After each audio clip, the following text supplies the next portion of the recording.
Alright, ladies and gentlemen, good afternoon. Probably a relatively short stream today, still trying to get back into the swing of things. And we have a look at Faeria. This title's been around for a little while, but it only just came out on Steam as its 1.0 version, so I'll have a look at it. It also happens to have an iOS version, which was a fairly big deal to me as well, since I like stuff with crossplay. Wanted something else to play on iOS other than that damn Galaxy of Heroes thing. So it seemed like a fairly good idea to go with this one. I played through all the single-player tutorial and stuff like that. I think I got the swing of it. Also I bought the Steam pack for this, and I got also given a bunch of extra gems by the devs. So there'll be a bunch of unpacking and deck building and such, I think. But we kind of go and do that right now. Do I really want, like, audio ducking on during this game?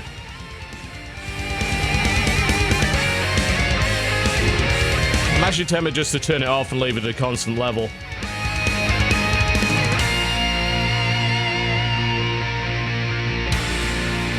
There we go. Yeah, let's just do that for the time being. Just gonna turn the ducking off. It's a card game. It's like, there's no real, like, sound effects to really hear, so it's probably best to keep it at a constant level. Okay. There's all sorts of nonsense going on with this. There's a lot of different cosmetic things you can get, apparently. So I've been told. It's like, you can get a set of different emotes and orbs and stuff. I believe those are mythic items. So if you unbox these mythic chests, you get mostly cosmetic stuff. And I think a chance at some rares and such. And then your battle chests are how you get your cards, which is either through in-game currency or through gems, and you also play the single-player campaign to unlock cards as well. That is my understanding of it.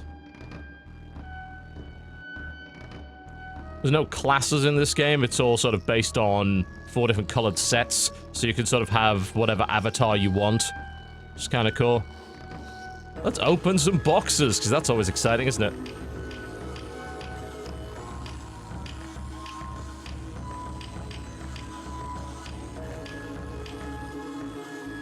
Let's see. Where do you even open those? There we go. I've also got 10 of these battle chests to unlock.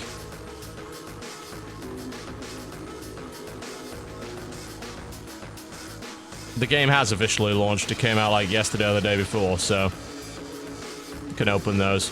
Yeah, there's an avatar.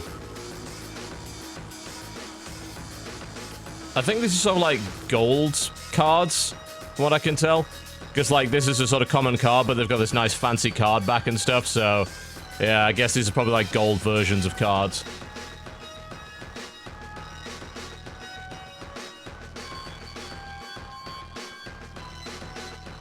Oh, I should also maybe, you know, display what the song is. There we go, it's up in the corner there. No, I do not happen to own any Faeria loot gambling sites. I'll fully disclose that I am not the owner of a Faeria gambling site. Yes, there is an iOS version, you can link your account together. I've heard a couple of people saying, like, oh, I'm stuck as a guest. So this was a little confusing when I first installed it and tried to link my account to my iOS device so I could play it on both. You have to finish the tutorial campaign, which is 6 missions, to create an account. You can create your name, but it only creates your account after you've finished those missions. So until then, you're counted as a guest. So beat the whole thing on PC first. It takes about 20 minutes, and then you can create the password for your account, and then you can link everything together. That's how they make it work.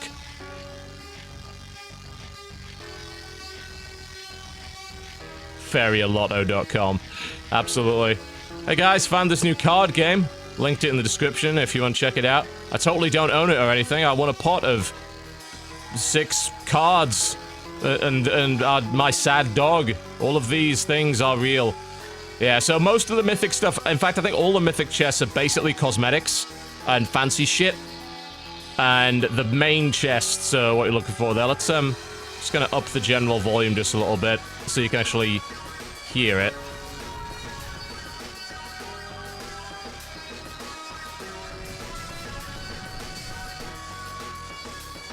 Yeah, so you get 5 cards a box. As I said, there are 4 different colors, and we'll do a little bit of deck building and messing around. So I can show you what's going on with that.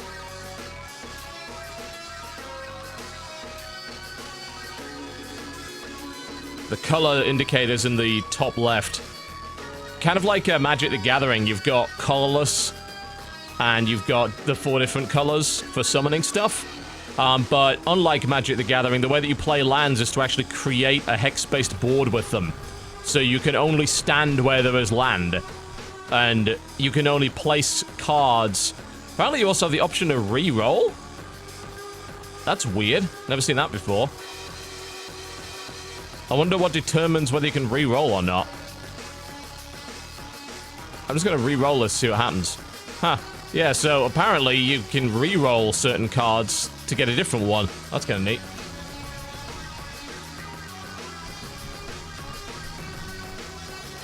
Again, I don't even know what determines what's re-rollable and what is not. All I know is that is a legendary card, and I probably don't want to re-roll that. Garradin, Heart of the Mountain.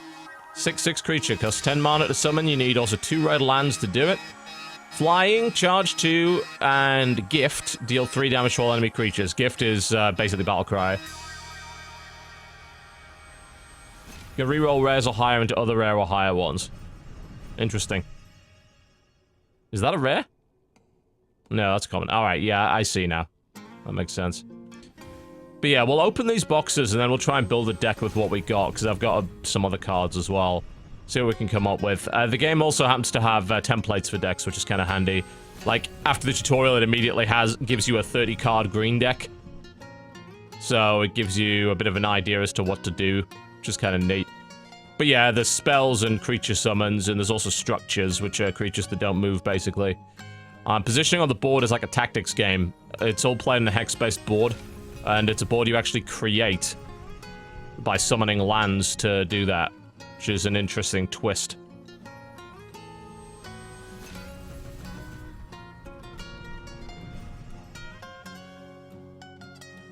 Big fat ogre. So there's quite a few movement-based abilities that you wouldn't find in a game like Hearthstone or Magic because of that whole summon thing. Like, for instance, Dash 2, when summoned, you can move the creature up to 2 spaces in a straight line immediately. Charge, I think, is a straight line movement, and that's usually like 3 or something like that. So, usually you can only move once and then attack into an adjacent hex with that creature. There's a fish. Aquatic. I can only move in lakes and the sea. Alright. Okay, right, well, I've opened a bunch of chests. Yeah, this is the green starter deck that you usually get. Of course, you can craft as well once you hit level 5. And you unlock missions to get formulas. So these will give you complete decks. If we go to custom deck. I guess it depends on sort of how many of each card I've got. I imagine I've got quite a few green ones because they give you a bunch in the starter. And I have less of the others. So you could kind of go mono, you can splash in other colors. You can summon all 4 kinds of land at any time. So, there's never really... You don't worry about being land-starved if you splash in a different color, but obviously there's synergies based on different colors, so you don't want to go too crazy with that.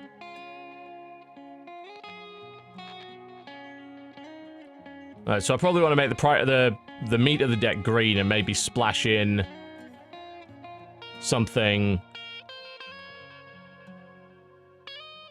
I'm just looking at kind of what I have a lot of. It would be nice to splash in something like red so that I can use this dragon. I just don't have a lot of red cards, really. I probably want to play more... If I play more of the story missions, it'll probably give me a bunch of the standard reds. But let's have a look at these greens here. I also want to look at the filtering options. There is a search, so you can filter by standard and mythic type, and then Faeria costs.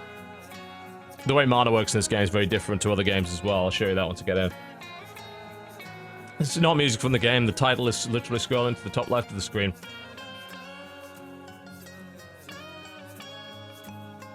Okay. You know what? Let's have a look at that green starter and then mess about with it a bit.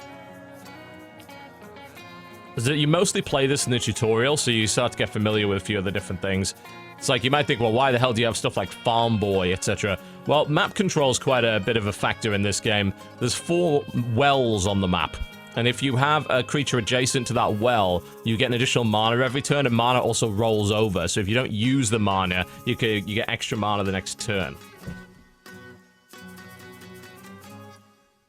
So it's worth bearing that in mind. So maybe we do splash that red just because we have a really crazy tough creature. But green seems to have a lot of really tough stuff. Some of the disadvantages for green is some of the creatures seem to need a lot of that particular kind of land to work. I like including stuff like, I like using stuff like Farm Boy just because you can go and have them quickly sit on the mana and then they'll just give you extra stuff.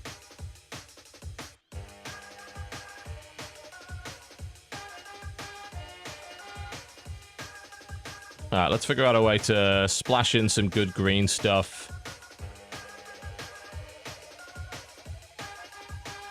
And maybe throw a few reds in. I mean, we only need like 2 red lands to play all of our red stuff. So, let's see what we can strip out.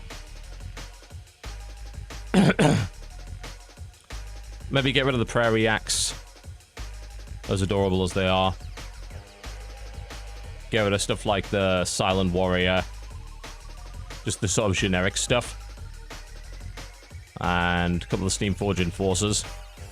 And then we can splash in some of this red. So we can put our big crazy dragon in, which is that 6/6 with all his abilities. The Barbarian Ogre is a pretty tough guy. The Blood Obelisk. Whenever an enemy dies in combat, deal 1 damage to your opponent and gain 1 mana. That's pretty sick. I like that. Firebomb. Hey, a spell, that's always good. Every time this guy fights, you gain 2 mana. That's not too shabby. Gain 2/0 if you have another creature with higher attack than life. Do we have any of those? We really don't. Not many, anyway. So I probably don't want to include that. Put that ogre in there. Now let's have a look at green and see if there's anything else we can put in. We'll probably unbox something that's good. We could put another Wild Avenger in. Actually, we haven't even got 1 Wild Avenger in there. Ah. Sorry, I got a bit of a cough today. What would be nice is if we strip down our 3 forest cost creatures so that we just are running 2s and 2s. So if we got rid of the 2 Grove Guardians, maybe toss in either... Well, Oakfather's gonna benefit from having a ton of these, so maybe not so much that. A random enemy creature, friendly creature gains +3/+5. That sounds pretty good. Toss one of those in and maybe like put a Wild Avenger in. Gain 1 life for each time you've been dealt damage this game. Alright. Voice of Hunger. Destroy all adjacent friendly creatures. Gain attack and life equal to their combined life. That's interesting. We could probably do something with that.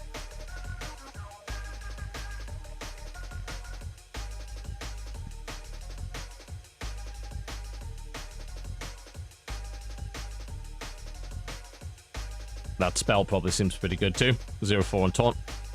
Okay, so we have a mostly green deck, a few colorless, just nice cheap stuff like Falcon Dive for 1 damage just to pick off little dudes. And then some green and a few reds. Alright, let me demonstrate how the game works then. I'll dive quickly into single player initially to show you what's going on with that. We can dive into solo. There's also a Pandora mode, which I assume is some sort of arena. You've received a new card. Yes, I already know how to do all of these things, thank you. Don't ask me to screw with my deck. Yeah, I know how to do this. Thank you. Alright, you quite finished with that? Cool. Thanks, tutorial. Alright. Yeah, I've got to assume Pandora's some sort of arena. Alright, we'll dive into the training mission pack. That's it, these all give you experience and a bunch of card pack rewards for doing them. This is all single player. And we'll use our little upgraded starter, as it were.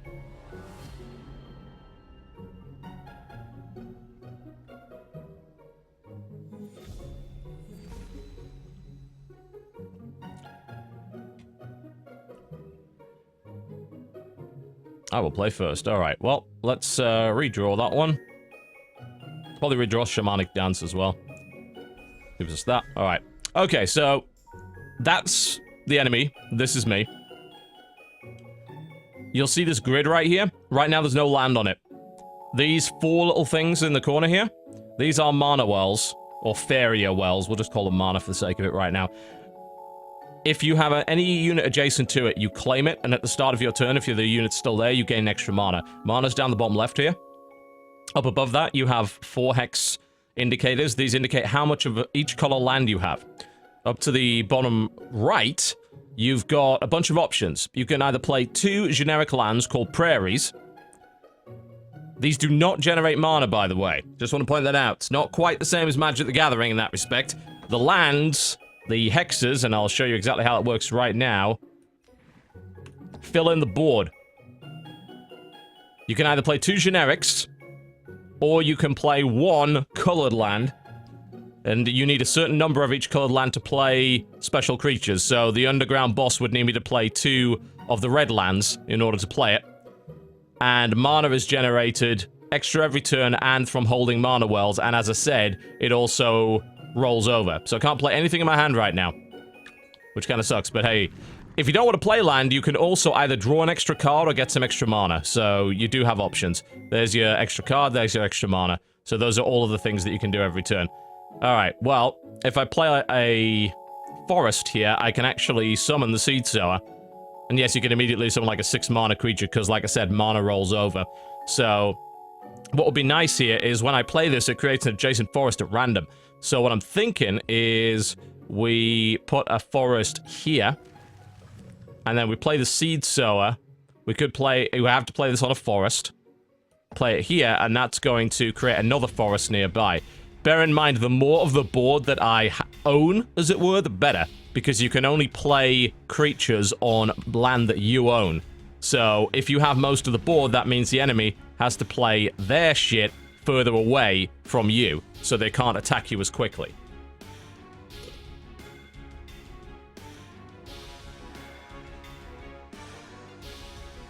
Alright, we have 3 mana, we could play this Horsemaster. Give another friendly creature charge 3 this turn. That wouldn't be so helpful because we don't really have a path there.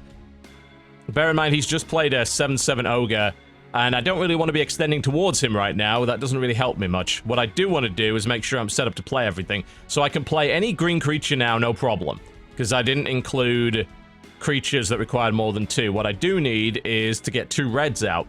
So if I play a red here, that extends out towards this, and I could then, say, pop my Horsemaster on that. Bearing in mind, I'm going to have to play another red if I want to play the underground boss. So if I put my Horsemaster here, then whatever, we'll give him charge. It doesn't really matter. As much as I'd like to, I'm probably just going to move him anyway, so I can get him closer to the mana well. And then I can claim this mana well, which is going to give me an extra mana every turn.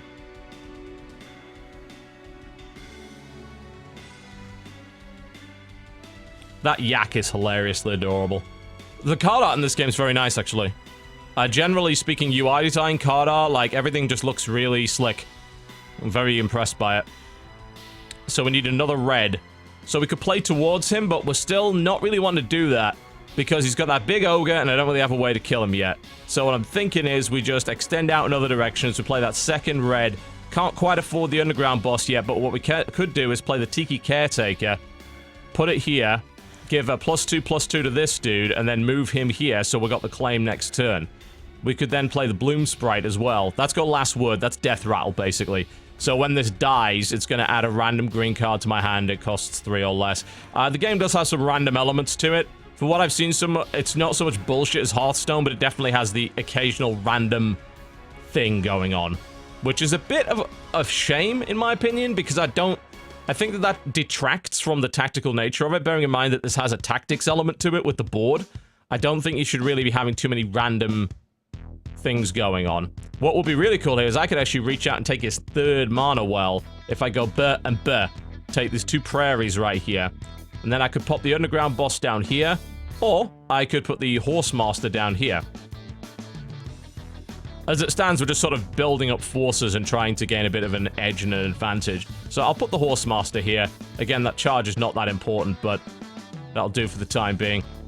Let him sort of extend towards us. What I might do next turn is then place those 2 directly in front of us, and then we can go for some sort of strike. Maybe if I got like there, I could move him. Shame I didn't hold on to the charge, actually. If I don't think I could have created something that would have let me move in a straight line to where I want to go, but actually I could have gone bit, and then sent him charging over there, and then killed the yak. That would have worked.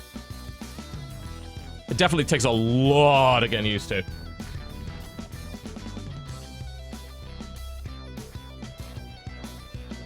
There we go, so I have control of 3 out of 4 of the lands, which is good.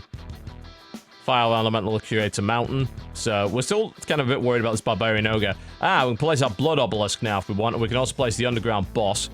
So there's an idea, we're going to pop him down there. Alright.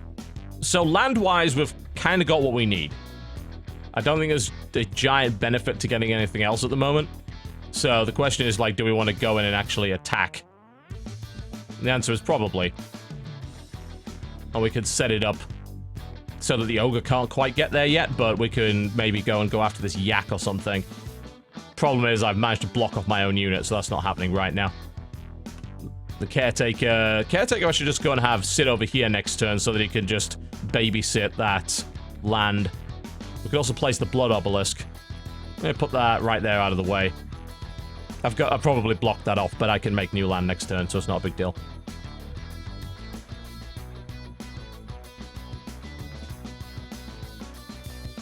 Have I sold shirts for district lines? I still do, we don't advertise it because they don't, I mean, our cut from them is terrible. So, we still have a district line store, we just don't really do anything with it. It's got a bunch of old shirt designs on that are just printed on demand. They're mostly terrible. Alright. So, first things first, we need to get this bastard out of the way. Now, I can get 2 extra mana if I do combat with him. I don't really want to move into range of that Barbarian Ogre right now. So, knowing that the Barbarian Ogre can only move 1 and then strike adjacent, I'm going to make sure that I do not put this rat next to it. What I can do is move 1 and then strike and kill that yak, which generates extra mana, and then the Blood Obelisk generates a bunch more, which is quite nice. That means that I can summon the Verduran Force if I happen to have the mana to do so. And also, of course, I need a forest to summon him in. So I'm going to put him right there, because he's strong enough to kill him.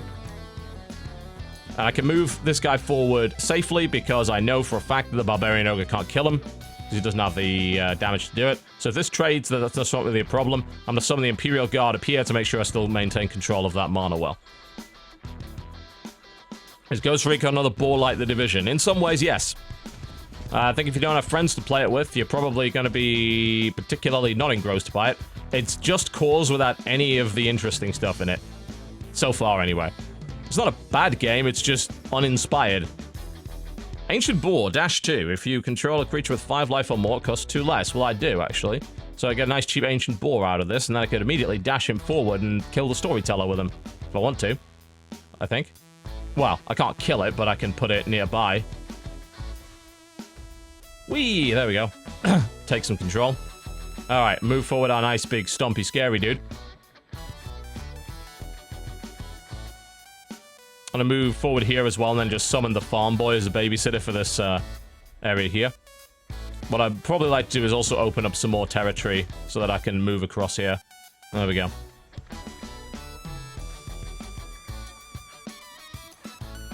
Yeah, some old Axiom t-shirts I think are still available on there, and a bunch of just really old StarCraft designs that we had that were all terrible. Got the log over the side right there, incidentally. He used a firebomb to blow at one of my creatures. Alright, well that boar can eat the Storyteller, and then once we get into range of this guy's orb, we can do direct damage to him.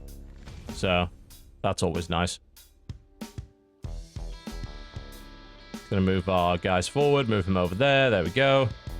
We have a firebomb. In fact, I'm gonna use it to kill that 5/2. Because I don't want that anywhere near. And it's like, do I need any extra land? I really don't. So I can use it to just draw an extra card instead. It's a really good idea. There we go.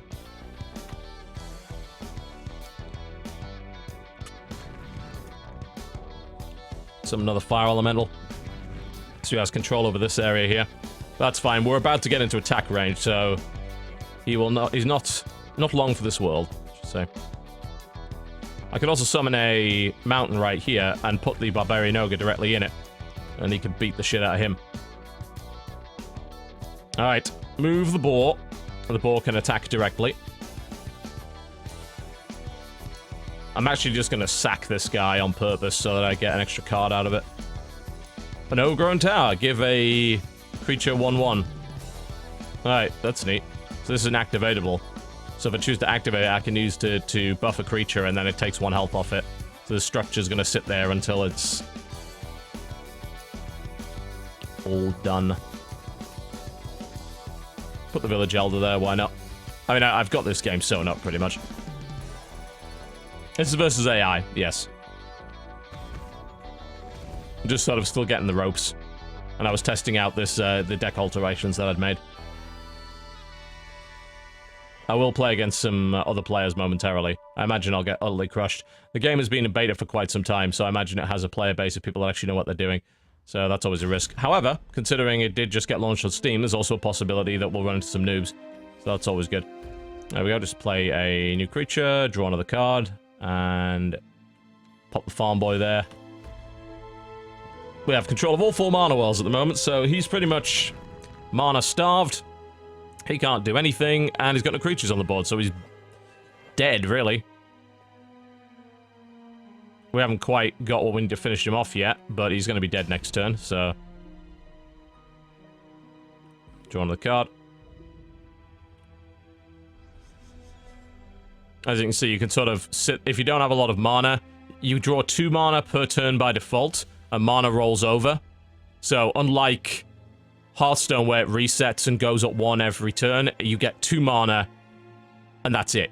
And you can use your every turn ability to draw 1 more mana, and then the rest of the mana is acquired by holding these mana wells.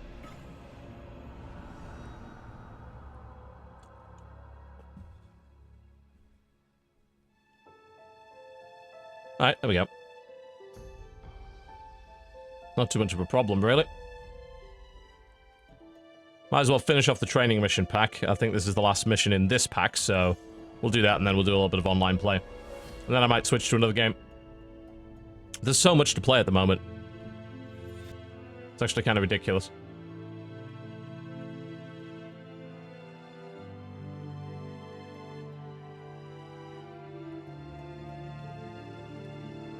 Alright, I would imagine we don't want any of these to start with, actually. And we draw basically the same, sure. I think what I'd probably want to do...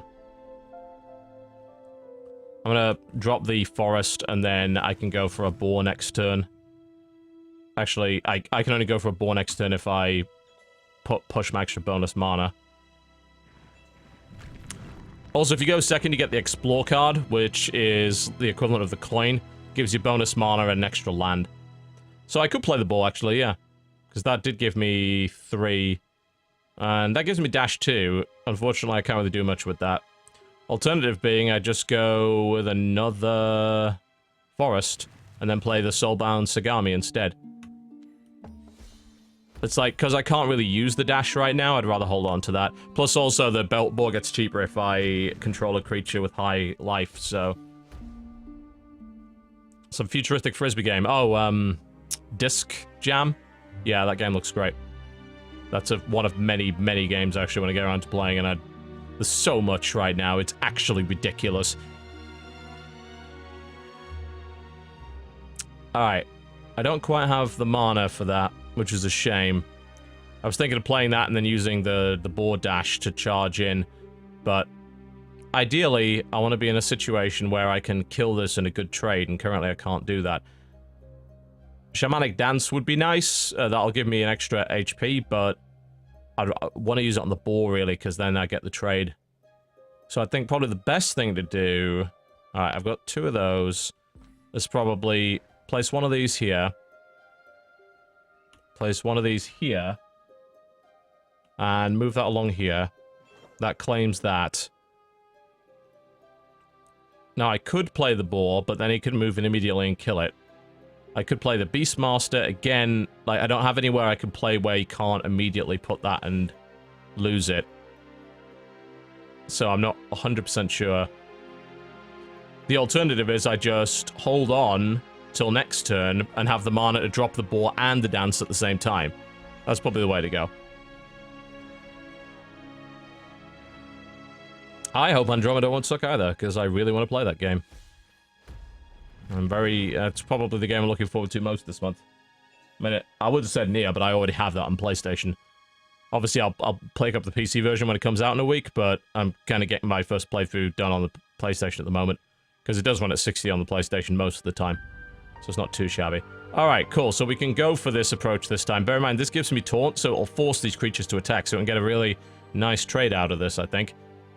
Hell, if we... Oh, we could play the Blood Obelisk as well, which is really great. At least we could if we... we can't play because we don't have 2 mountains, but... Let's go with the boar. There we go.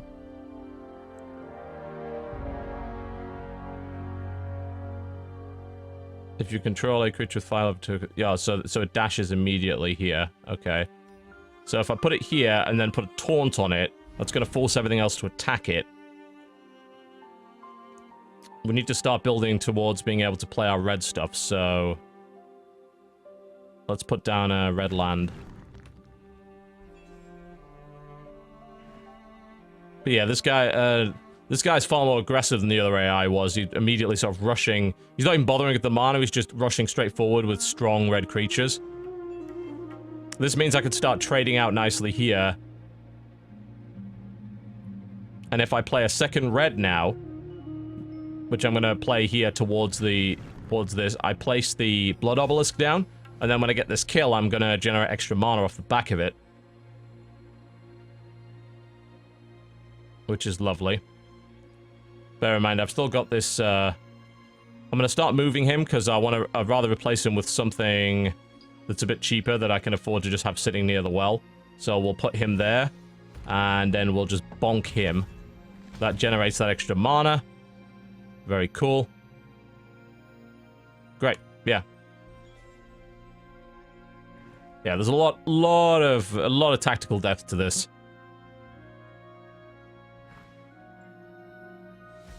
My only concern is in multiplayer that the turn times might be a little bit too long, considering how much, like, thinking there could be.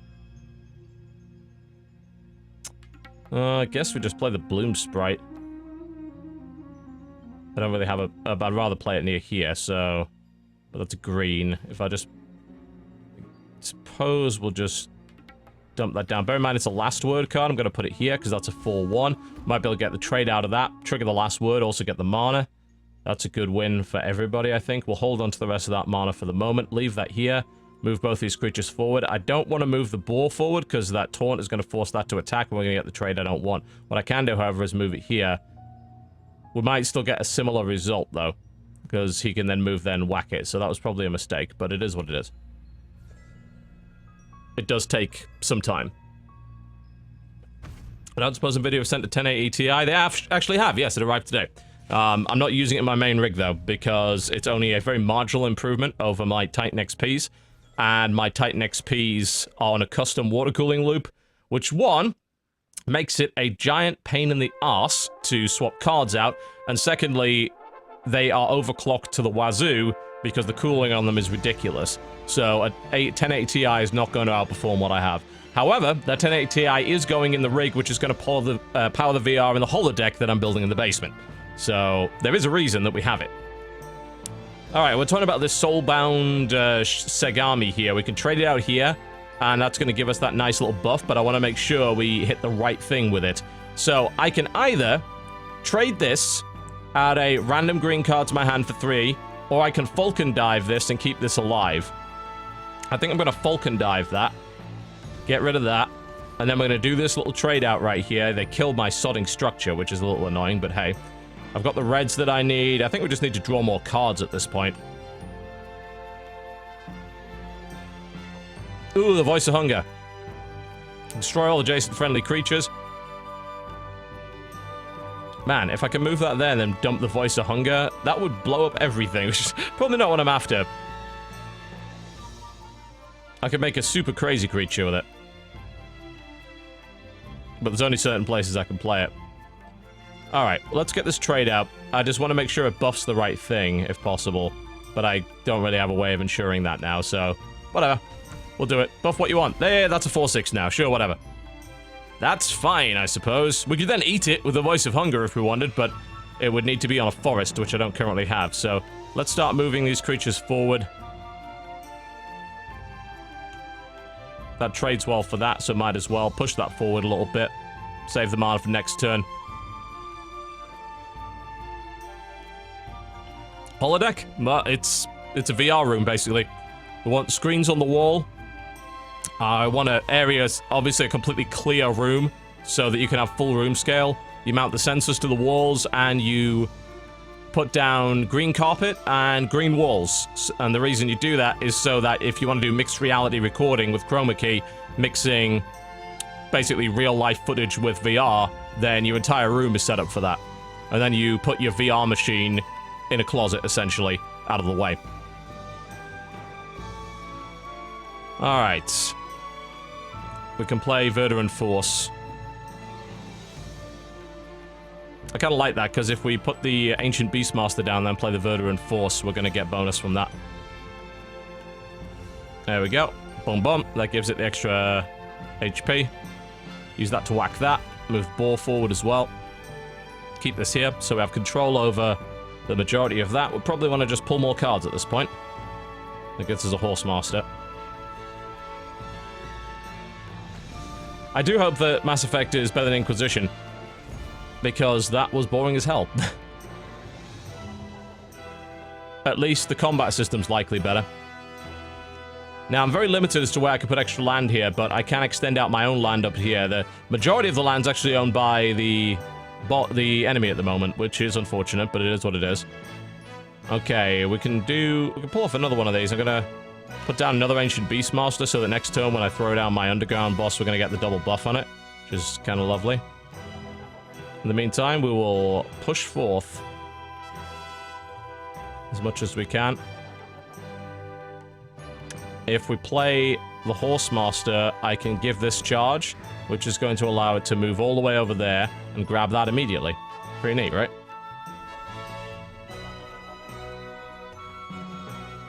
Well, no, we're not putting any chairs in that room, because that would be in the way. The whole point is that it's a clear room scale room. Alright.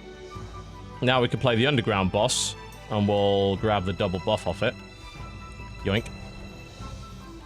Now, since I'd like to play stuff a bit forward for where I currently am, I can put a land here, which means I can play powerful green creatures very close to him, which is not what he wants at all. That would suck for him, which is the plan. We're going to move forward here, maintain control of that mana well.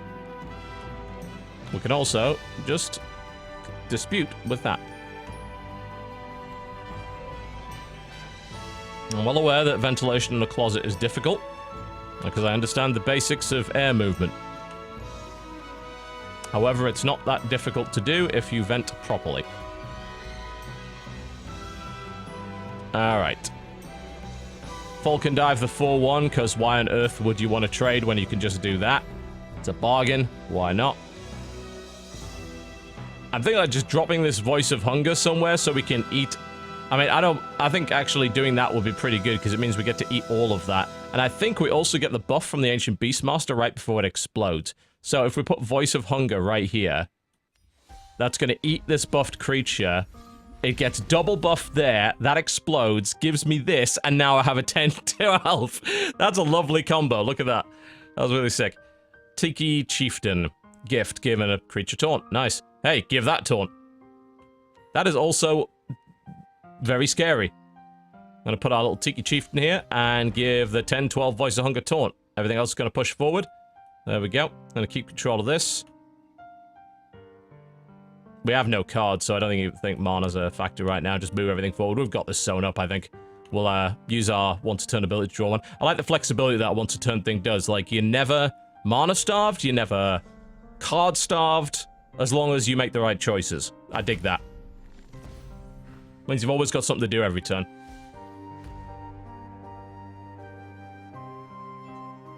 I appreciate the 68-month subscription. We have... I believe this channel, by the way, has some of, if not the longest subs on the entirety of Twitch. We were one of the first channels. I believe we might have been even the second channel to get a subscription box. I think Day 9 was the first and we were the second. And as a result, we've been around We may have even had it back at Justin TV. I think we actually had the beta system back at Justin TV, which is why we have these guys who have subs longer than Twitch has actually been around, because they subscribed originally on Justin, as far as I know. Either that or there's some horrendous bug that causes it to massively overread. But yeah, we have some long-term subs here. I appreciate that very much. Thank you. Yeah, I know Day 9's got some 6-year guys as well. I'll say we were, I think, the second channel, if you don't count Twitch's official channel. March 12, 2011. Alright. Damage time. Voice of Hunger says, you gon' die. There we go. And then push everyone else forward, and we can easily win this at this point. But yeah, it's really slick. Like, I like the way that they've even implemented a single-click drag for move and attack, so you don't have to take 2 separate actions. You can literally hold the mouse button down, drag one, and then drag the other, and it'll queue both commands, which is very nice. It's a very good piece of design. It obviously shows that they have an understanding of quality of life user interface improvements. Just running hot in here. Somebody has turned the aircon up, and I'm about to go get pissy at them. Because my office tends to turn to a furnace if you do that. There we go. Down he goes. But yeah, now we've done this little training pack, I might take this deck online and see what happens. And we get a little box for it. And a new formula for a red starter deck as well, so that's always nice. It does get a little overbearing with tutorials at times, like, you better do this! It's like, I really don't want to do that, but okay.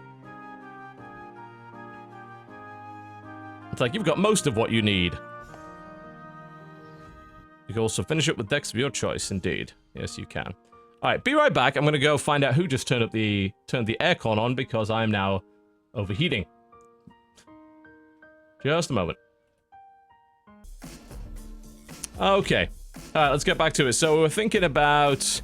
I mean, one, we should probably open some more packs, because I've got a bunch of crystals to use for that. And then we can tweak that deck a little bit more, and then maybe take our little green-red deck onto the ladder and see what happens. I do kind of want to try the Pandora mode, but it is level locked. So I won't be able to try that just yet. That Walking Fortress is so sick. I mean, not as a ability card, it's just the art is great. Ooh, Desert Twister, teleport a creature to a desert you control. That is potentially very cool. Alright, let's, we'll pick up some more boxes, I guess. You get stuff like card packs and everything, there's a lot of neat stuff going on. And they come with their own sets of emotes, apparently, as well.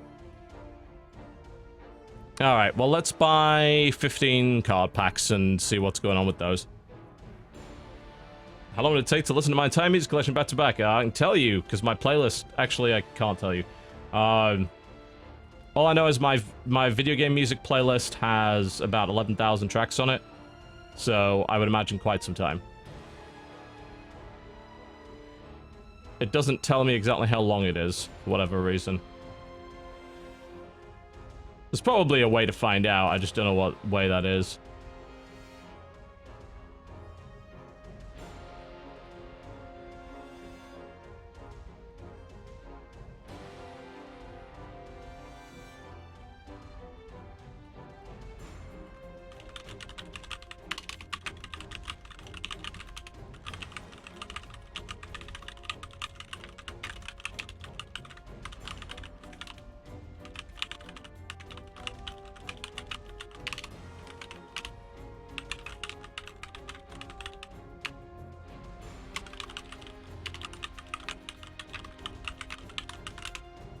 Cool. Alright, let's open some boxes then. Everyone loves unboxing, right?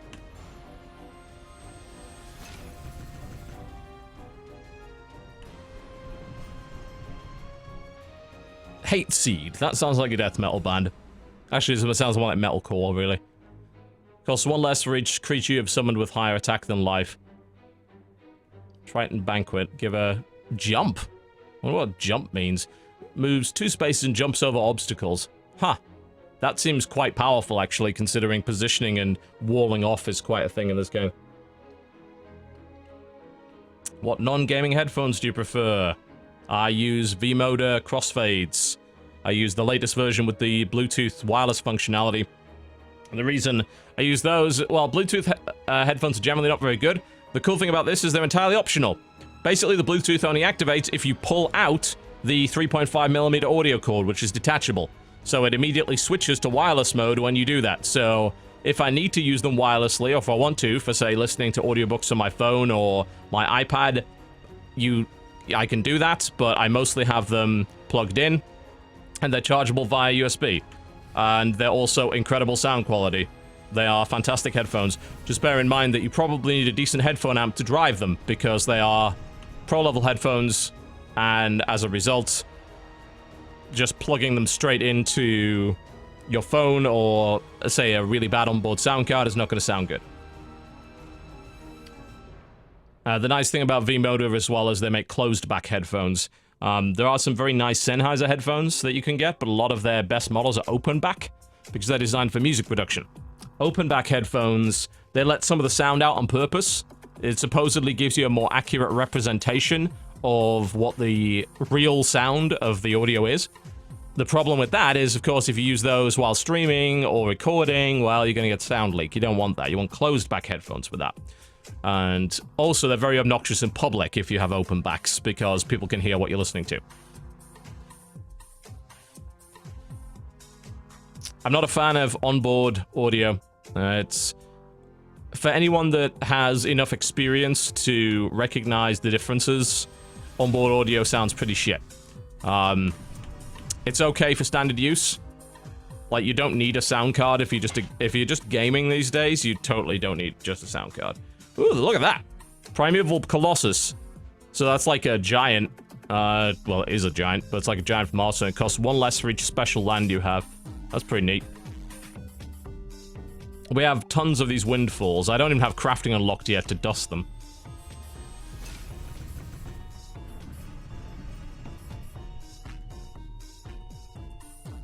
But yeah, honestly, these days, most people I just recommend like USB devices are fine for gaming. You don't need anything else. If you're going to get good headphones, you also need something that will amplify them well, so that starts to build up the cost. Either you need a good audio interface to begin with, or you need some sort of good headphone amp. It's 16 mana, but the cost goes down based on special lands down minimum of 6, so it's not that difficult to play. Reroll, you can reroll 1 card of a rare or higher designation to get something different if you want. Obviously, since I don't have many cards right now, I'm not really re-rolling, but I imagine that's pretty good if you... it also guarantees the same rarity, I believe. Oh my god, look at this. This is crazy. You need 2 of each kind of land. It's called 3 wishes. Gain 3 life and copy the top 3 cards of your opponent's deck that cost 3 less. You cannot wish for more wishes. That's bonkers. Yeah, it's like, I believe they put that mechanic in specifically for... Players have been playing a lot that don't want to waste a rare or higher pull on something they already have. Like, if you're someone that plays a lot of Hearthstone, you know how sucky it is to draw a dupe legendary. Especially since they only disenchant down into enough for an epic. So I believe that mechanic is designed to counteract that.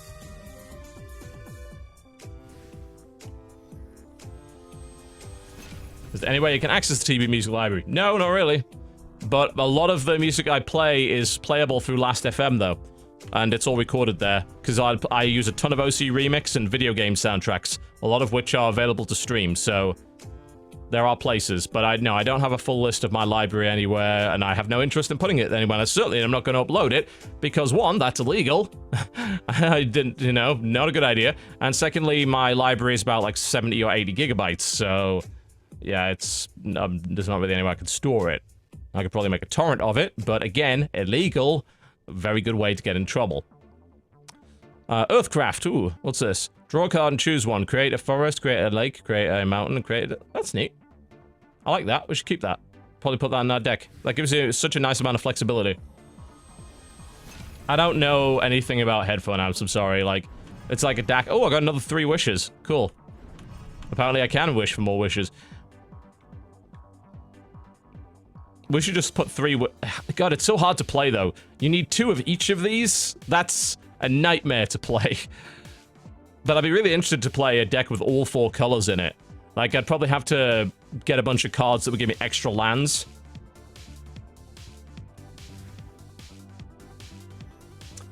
Yeah, Trigger, it's a lot of personal preference. Like, some people really like very bassy headphones. That's why they buy Beats.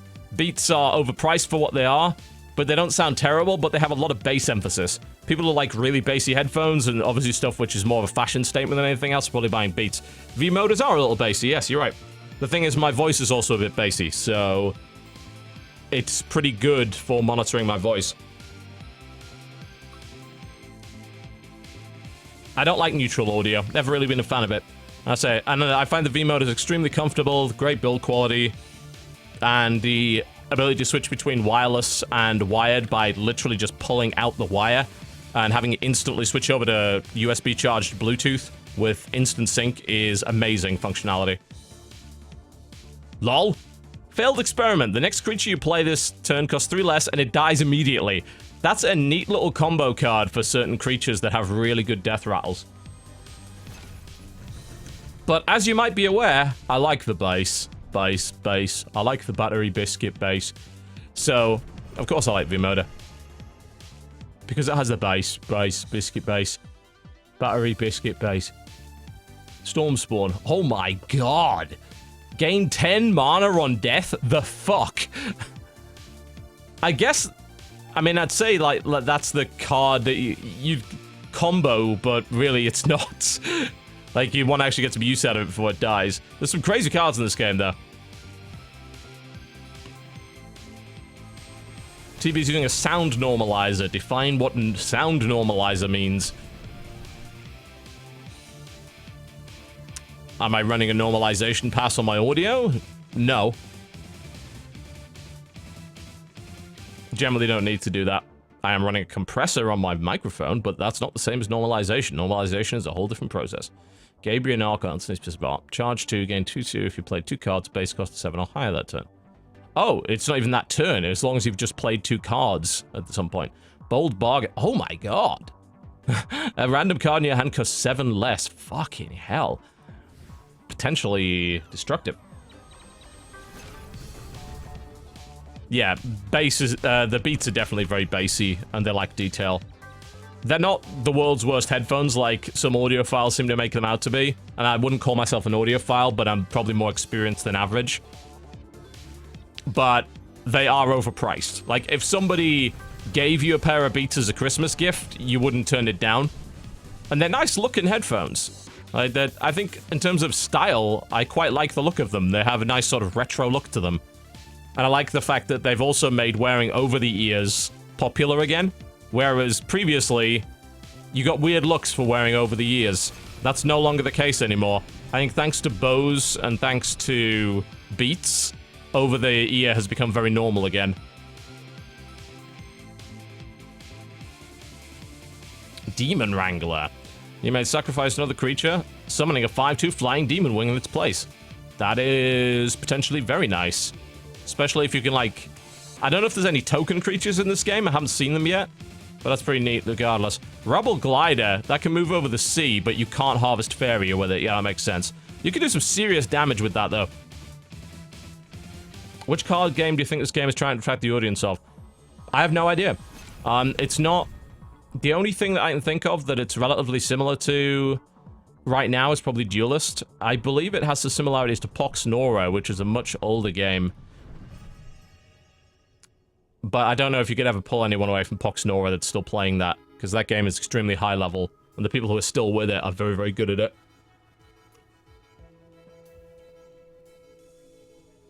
I hate in-ears. Like, I've tried in-ears. My ears are just weirdly shaped, and I've never found them comfortable. I also don't like the pressure that a lot of them put. It gives me headaches sometimes, so I much prefer over-the-ear devices. A little frog warrior. Huh, what's production? Does something at the start of your turn. Deal 2 damage to adjacent enemy creatures. Oh, that's neat. So it sort of sits there and eats them. That's pretty cool. Sound normalizer averages the dB of your microphone. No, that's not what a sound normalizer is. That's actually, you're talking about a compressor there. Basically, if you were to scream, it would lower it to normal level. That's what a compressor does. The sound, as far as I'm aware, there's no such thing as a sound normalizer. That's just wrong terminology. What I'm using right now does exactly that. Essentially, over a certain level of dB threshold, it pulls it down by a certain ratio. So that's what my compressor does. As regards to getting rid of background noise, you're talking about a noise gate. I also run that. That means that when it detects below a certain threshold of noise, like, say, now, it completely kills the signal.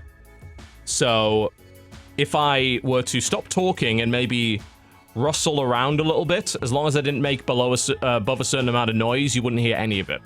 Very useful functionality. These are both things that pretty much every streamer should have, and almost no streamer has. Most of it can be done through software, but the problem is that most streamers don't use either.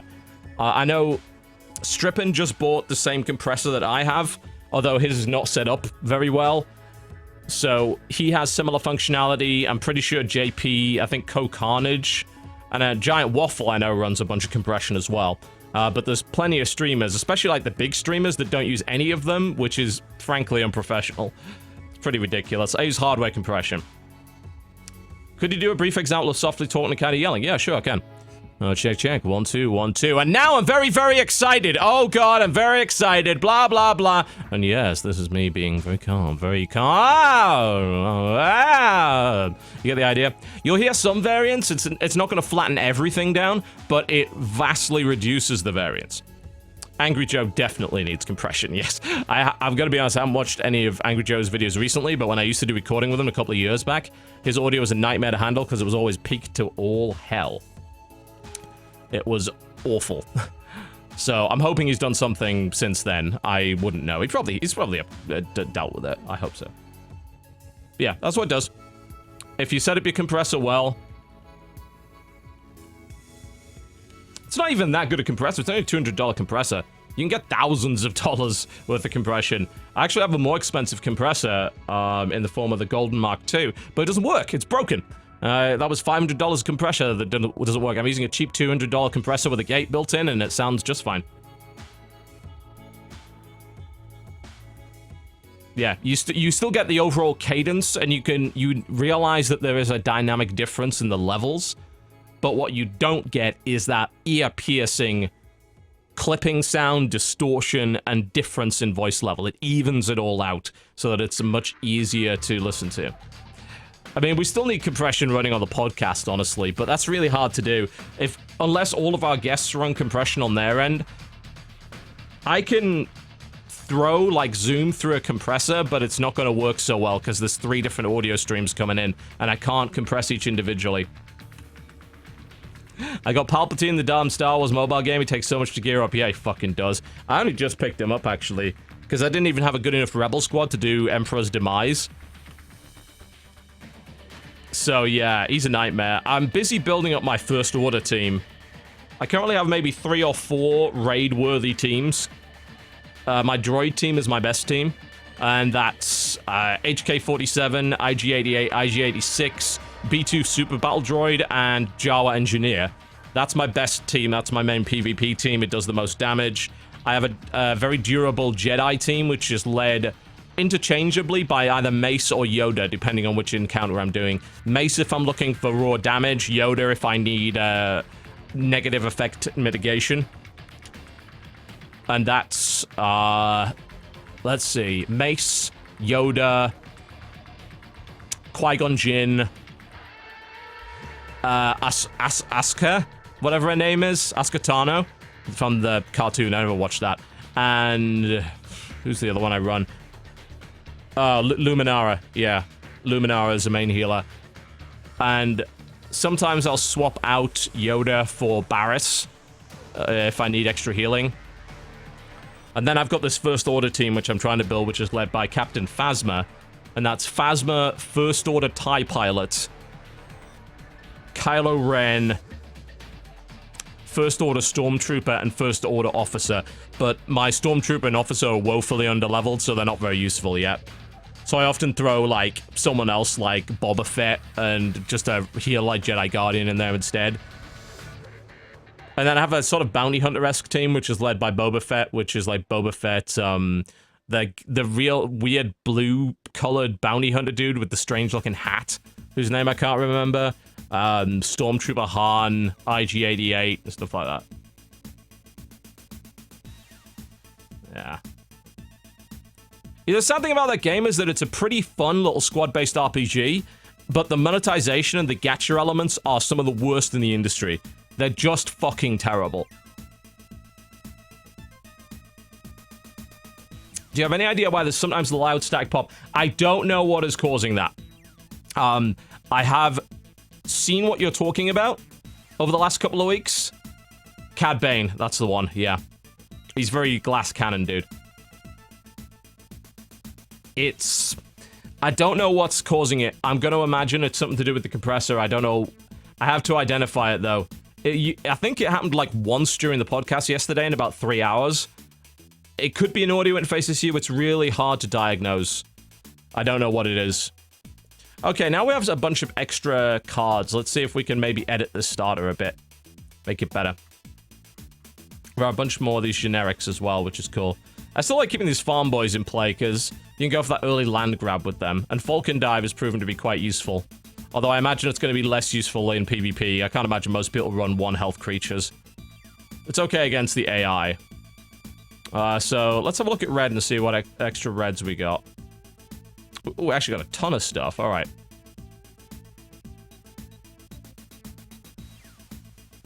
So obviously, red's a lot of, like, direct damage. Like, I like the idea of maybe if you take out Falcon Dime, just put Flame Spitter in instead, because you get the same effect, but you also get a creature. So let's get rid of Falcon Dive and put Flame Spitter in. And it's just generally more useful. You get that nice little trade out of that. Underground Brigand, so I guess reds often give you mana based on fighting as well. Very kind of aggressive. Blazing Salamander. Deal 2 damage to all adjacent enemy creatures. That's quite strong. Exalted Ogre. If your opponent has 10 life or less, gain +2/+2. I don't know, I haven't played enough, but I've realized that once you start doing damage to your enemy, they're probably dead. So it makes me think like Exalted Ogre's kind of a waste at that point. I assume if you went for a rush kind of beatdown style deck, this would probably work well. I do like this Bold Bargainer. I think there's a real potential, and 3 wishes, I don't think I'm going to play that. Because, I mean, really, what are you going to do with it? I need 2 of each land type, and I don't have cards which create those lands yet. So I don't think there's any point in building it around that. So a quick look at green and see what extra stuff we got here. That Primeval Colossus. Think about, on average, how many special lands am I playing per game? Probably about 5 or 6. So you're thinking, when you play Primeval Colossus, you're probably playing it for about 10 or 11 mana for a 7/14. It just doesn't seem worth. Like, I think you've got to play that in a deck where you have a bunch of extra land creation cards. Yeah, Pill also mentioned I had the 3 Windfalls, right? Yeah, that Windfall is like 10 and gain 13. Used to ramp up a blue legendary spell that reduces the cost of every card in your hand. That sounds great, I just don't have that. That sounds really cool. Oh, I love that. Forbidden Library. You need 4 lakes, I think, to play it. Draw a card, gain 2, and deal 2 damage to yourself. I love the inclusion of buildings. That's always a really neat thing. I used to play special lands and buildings and stuff in Magic when I played like 15 years ago. This Seed Sower is good. You know, that's a good way of very quickly getting more land. I only have 1 of them, though.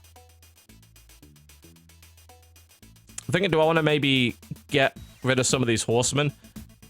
Maybe if I get some, like, 1 cost, either green or reds, to replace these dudes.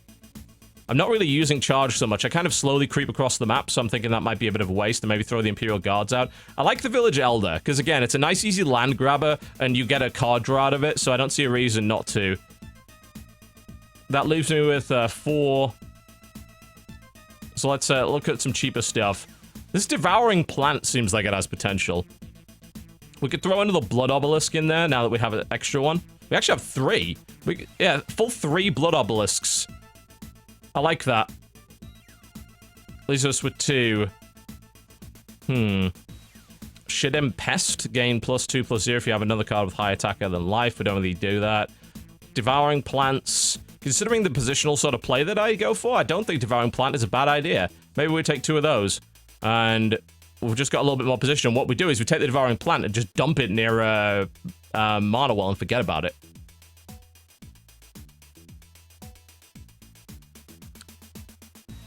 Yeah, it's... You know, I like exploring deck creation in new games, like... There's just... I think most games have more fun deck building than the Hearthstone does. I've just noticed that. Maybe it's just because I played too much Hearthstone, so it's very obvious that all the fun decks don't work, and it's all too optimized, but I found that deck building in Plants vs. Zombies and stuff like this is way more fun than deck building in Hearthstone ever was. I'm just gonna rename this.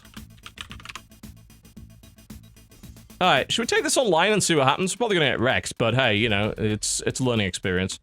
Let's go.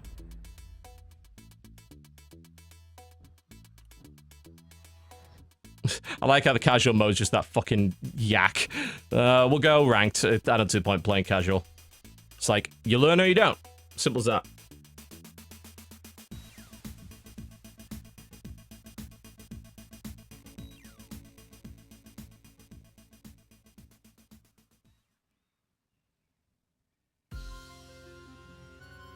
Oh, so apparently the 4 legendary dragons do shit, eh? Alright, good to know. Yeah, I think just right. I think it's just because so many people try hard on Hearthstone, it's very hard to play a fun deck anymore. And I don't really blame them per se, but it's a game that is in this weird spot where there's too much RNG, in my opinion, for it to be a legitimate competitive game. And yeah, people treat it that way. I think we're going to hold on to the Seed Sower. You might think, why the hell would you hold on to a 6 mana cost card? Because actually, that's not that hard to play because of this mana rollover system that we got going on here. So what I could totally do is go boom boom, put the Village Elder down, try and think like how much mana that would get me, and then like dump this down and go straight for the Seed Sower. Or we just don't play a card that turn. We just go boom boom, end the turn. I think that rolls me over for 6. If it rolls me over for 5, then I fucked this up. I guess we're about to find out. And then you dump a green land here, and then play the Seed Sower, which gets you an additional forest. So, to me, that's bargain. It also gives you good land control. Straight out of the gate.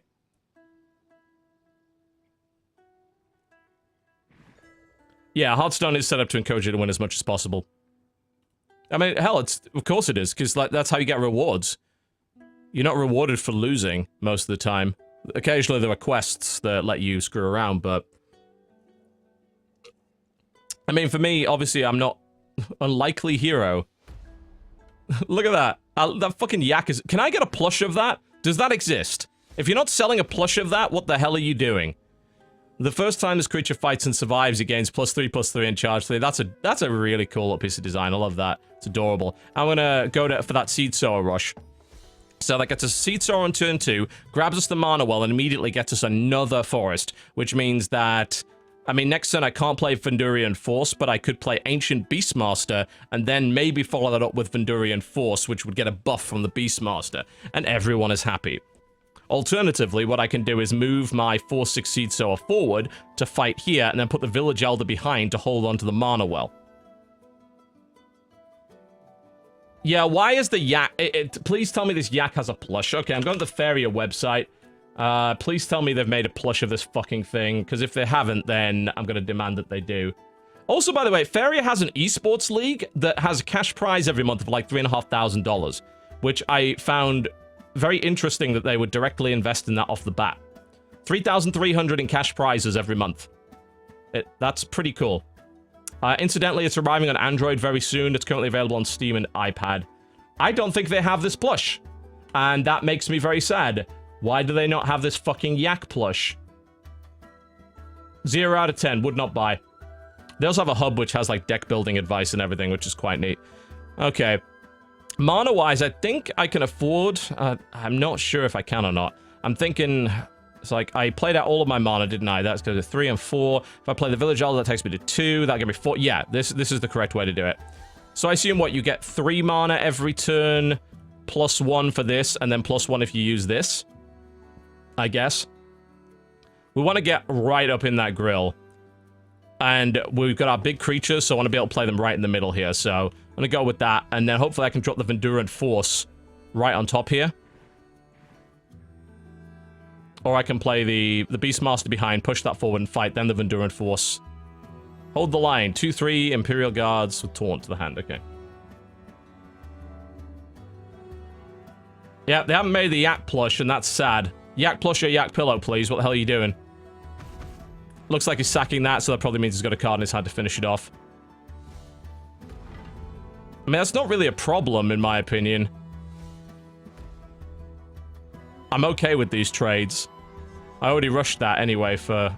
I can even add HP to that with Taunt and push that forward. Okay, so we can go with the Vendurant Force idea. Alternatively, we push that forward, maybe throw down the Taunt on it, which leaves me with enough to put down the Ancient Beastmaster. Yeah, I like that. Let's go with that idea. So we put that with the Taunt. That puts that in the forward. That gives us another trade. We're looking for probably to put forward some red land. It would be nice if I could take this, but right now, like, I'm looking to take control of the center before he's able to really ramp up his power level. So let's go with the... if I move here, I can actually attack this because I'm avoiding that Taunt creature. So let's do that. Boom. And then we put down our Ancient Beastmaster here. That still has Taunt, so they can't attack it. And then I can put the Vendurant Force down. I don't think I'll have the mana to do it. But I could maybe pull an extra mana, or maybe like double Prairie to grab this, and then put the Vendurant Force down in the center based on the fact that we have that center control forest, and then go for like creep forward right here, right next to him, before he claims this land, and we can just drop some heavy shit on his head. What is a term used for a shape that can repeat in every direction infinitely with no gaps or overlaps? Tessellation, I believe, is the word you're looking for there. That's the act of doing that, anyway. Yeah, I can grab the opponent's mana, I'm aware of that. At the moment, though, because of the way the opponent's playing, what I'm trying to do is outflank him and allow me to play big creatures right next to him. Because he's ignored this side of the board, which gives me an advantage. So I can dump land of my color nearby. I'm not worried so much about the mana race. The alternative here... Bear in mind, most of my stuff's green, so if I go boom boom, and he doesn't take this, I could then drop a forest right next to him. And this guy looks like he's fairly inexperienced, so I'm going to assume that that might be an option. Alright, we're dealing with this 4-4 right here. Right now, the only thing I can do is play the TK take. I'm hoping... if he takes this, I can take this. The only way he can avoid it is if he puts 2 prairies down. So, it's just kind of a test as to how experienced he is. We can get a trade out of this if we put our... Oh, damn it. Yeah, we... Does this work? I think this works the way I think it does. Let's find out. Can I move and then attack? Yes, I can. Okay, there's your trade. Great. I was like, oh god, I can only place my Tiki Caretaker in a forest, so... But no, you can move first and then get your extra attack off the back of it.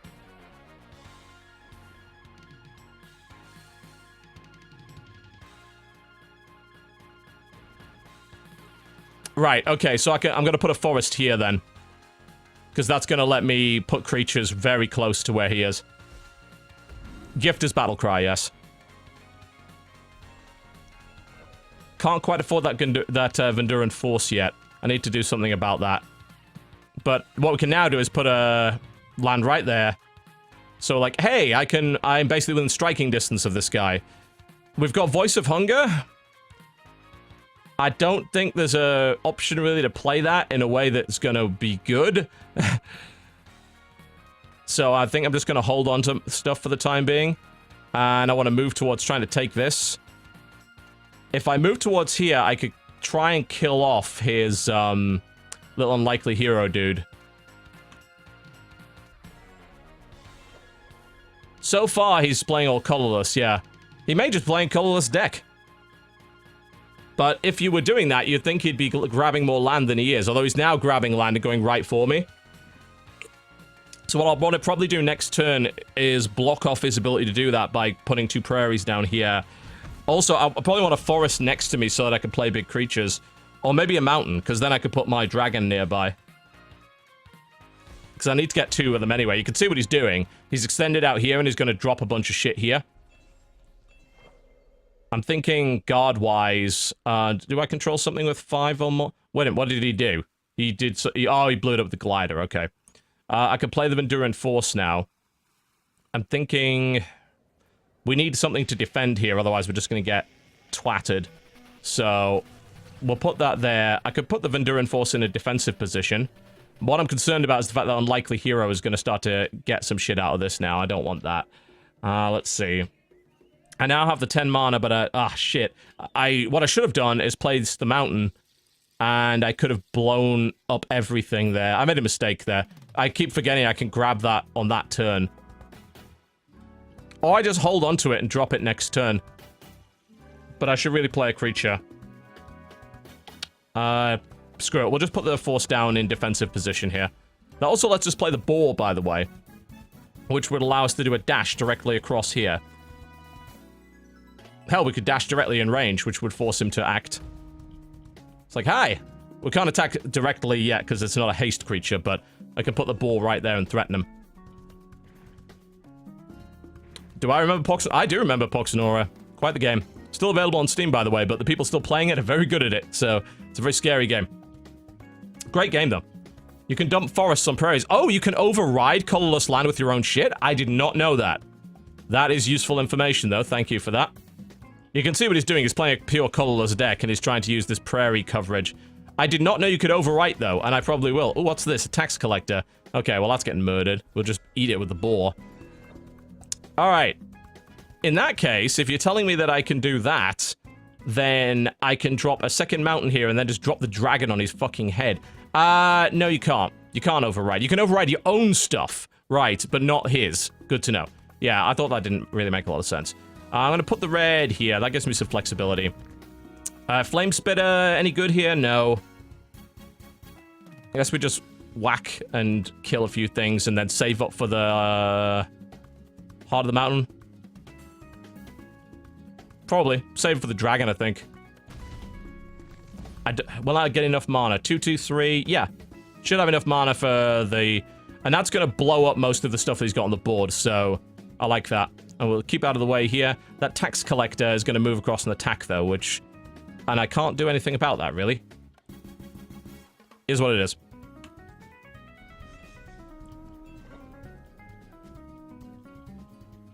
I wonder if there is a card that lets you... what the fuck? Anyway, Jesse said what? Jesse said his plane was gonna crash? Oh. What the fuck? Pilot told us might crash 30 minutes before landing. Jesus. Yeah, they were preparing for a crash landing, apparently. But apparently it's like, looks like it fixed itself. There was a bunch of emergency service vehicles on the ground when they landed. Jesus, this is why I don't go to PAX, man. Fuck PAX. Ooh, we got our Devouring Plant. That's neat. And I can't quite afford the mountain, but if I use a mana generator, I can. I can kill most of his board with this. Yeah, he's about to get real salt. Okay, mana. And hello, dear. All of your shit is explodey. And also, this thing has charge. Go fuck yourself. Oh dear, that has got to suck. Then this thing has charge? Why can't I move it? I want to move it. Why won't it let me move it? Flying and charge. Move it to 2 spaces. Yeah, I'd like to move it here, please. You're not gonna let me do that? Okay, maybe let's move this first. Now can I move it? It's not working. Help. I don't know why it's not working. It's giving me the indicator, but it's not letting me move anything.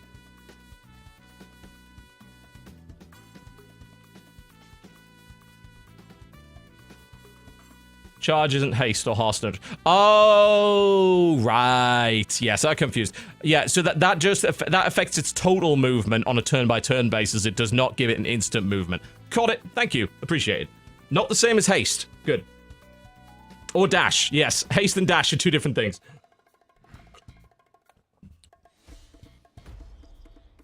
Adds a campfire to your hand. This guy's in trouble right now. I'm loving the idea of this devouring plant. You know, it'd be great just, like, get a mountain right next to him, just eat all his shit with it. That's another unlikely hero. I'm gonna probably put down another one of these so that I can just put the devouring plant here. There we go, and then we can just guard it with the plant. And put the farm boy there. Alright, as for you bastards, we're gonna eat the unlikely hero, because it's unlikely that he would ever qualify. And we're just gonna clear out all his stuff. There we go. How'd I get a piranha plant? It's just a card. It's a card in the game. Obvious Mario reference, but hey. And it sits there, and anything that comes nearby gets dealt 2 damage at the start of the turn, so it's a perfect guard unit. It's a structure, it can't move.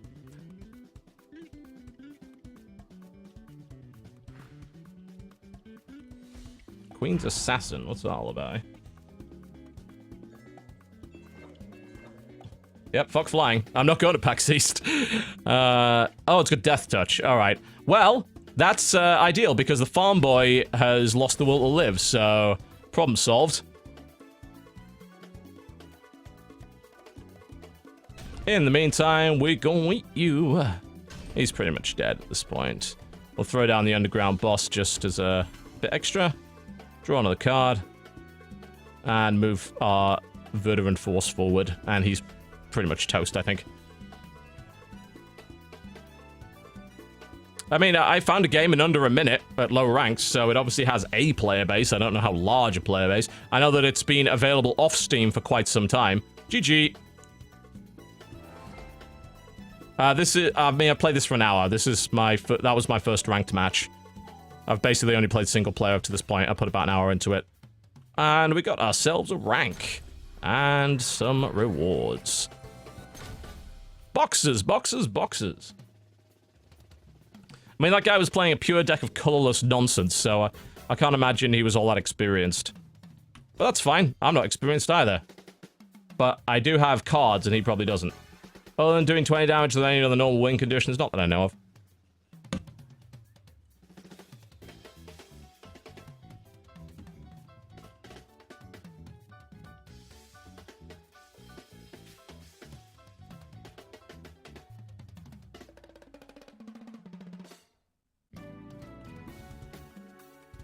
Alright, we'll play another game of this and then maybe play something else.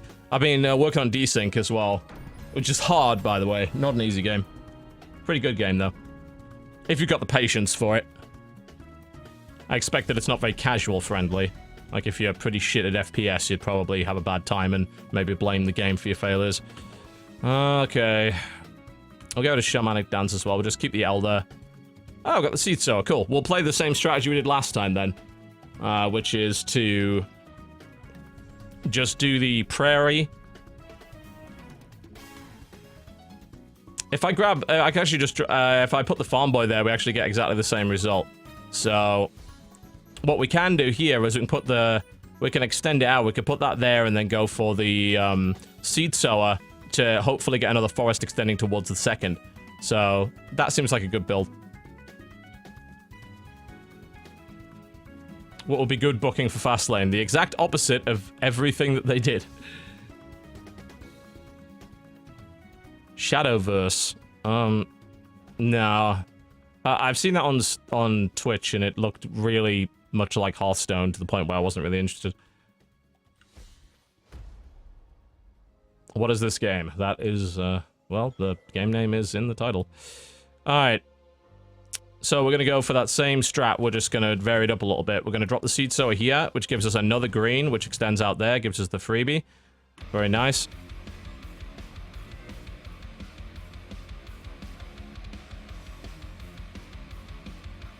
Fastlane was terrible. I pity anybody that has been trying to get back into WWE and had that as their first pay-per-view. It was fucking terrible. Oh, just disgusting. I will say, if you didn't watch NXT last night, though, you should. It was really good. Nakamura had a match with TJ Perkins, and it was excellent. Best Perkins match I've seen since the Cruiserweight Classic. Really, really good. Only problem I had with that show was the crowd was a bit dead, because apparently most of what they filmed was at the end of a taping, so the crowd was kind of crap, and their miking up was weird, too. They weren't in their usual venue. Some weird shit going on with that, I don't know. Alright, so we got those two. We'll just take 2 prairies here, and we could probably move this forward and then place the Caretaker Yeah, actually, no, let's just go with a grab. It's just better to grab that for next turn, I think.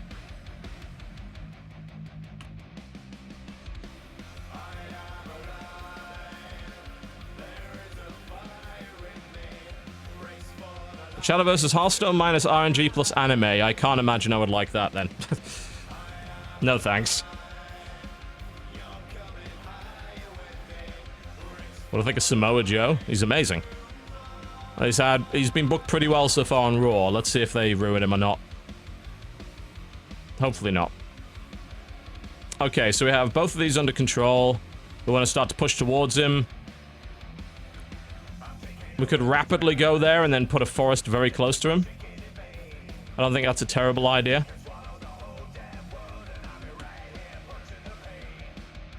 We can take the ancient boar and then maybe go with the dash, but that would require me to back this guy off. So I'm thinking instead is we push that forward and place the soulbound Sagami down instead. And then we can extend this out and go for a straight up dash across when we're ready. Shadowverse has a card that replaces your entire deck with OP cards from hell. Great. Yeah, what was that about minus RNG? That sounds like bullshit to me. I already have a game for bullshit.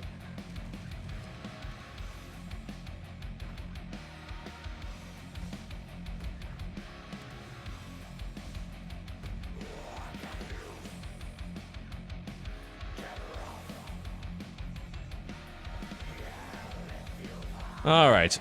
I have another Seed Sower, which is an option here. He's very heavily reinforced this area.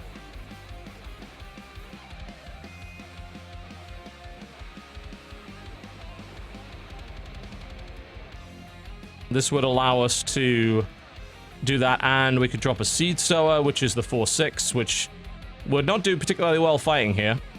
What we could also do is place the boar and then Tiki Caretaker it. I like that idea. So let's move this guy forward first. Place the boar. Which means we can put him here immediately. And threaten. Ah, shit. I was off by 1 mana. That makes me dumb. So we're gonna get a bad trade here. Bit rough. Alternatively, if I move that forward, it's gonna weaken that. And at least we can throw the Village Elder away on him. And get a card out of it.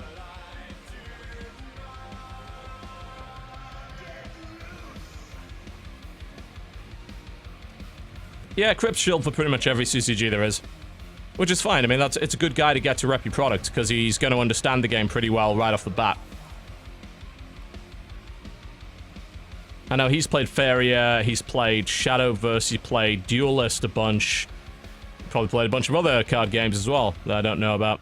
Okay, so what we can do here is we can use this Village Elder. What I'm thinking is we drop one of our first mountains, because we haven't quite set up for that yet. We can move this forward, use that to destroy it. We're just going to draw us an extra card, and then we can spend this mana on something that we could play the Blood Obelisk. The problem is it puts it right next to something that can kill it, which is not great. So maybe we throw down that Seed Sower and gain even more control around here. The alternative being we Voice of Hunger and create just an insanely strong creature here. That's also maybe not the worst idea I've ever come up with.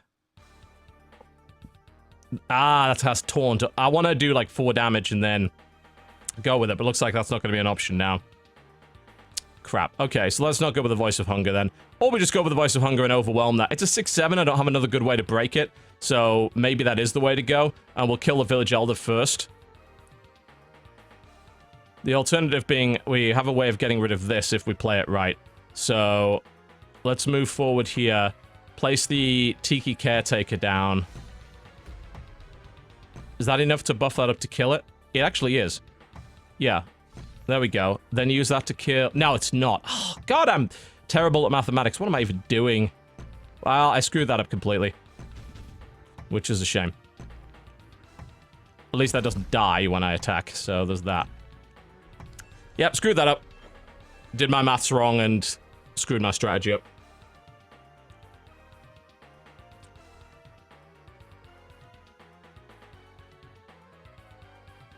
What are they doing in my 40k? Apparently they're advancing the storyline for once.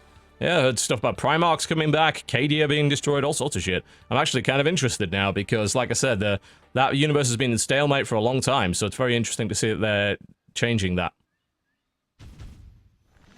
Well, now he gets his good trades. But we're not out of it by any stretch. We have a good reach towards him. We can definitely place more land near him as well. We have an option to throw down that Blood Obelisk. Looks like that guy's going to be charging forward quite soon. So, yeah, we're not out of it yet. It's just our setup was not as good as I hoped it would be.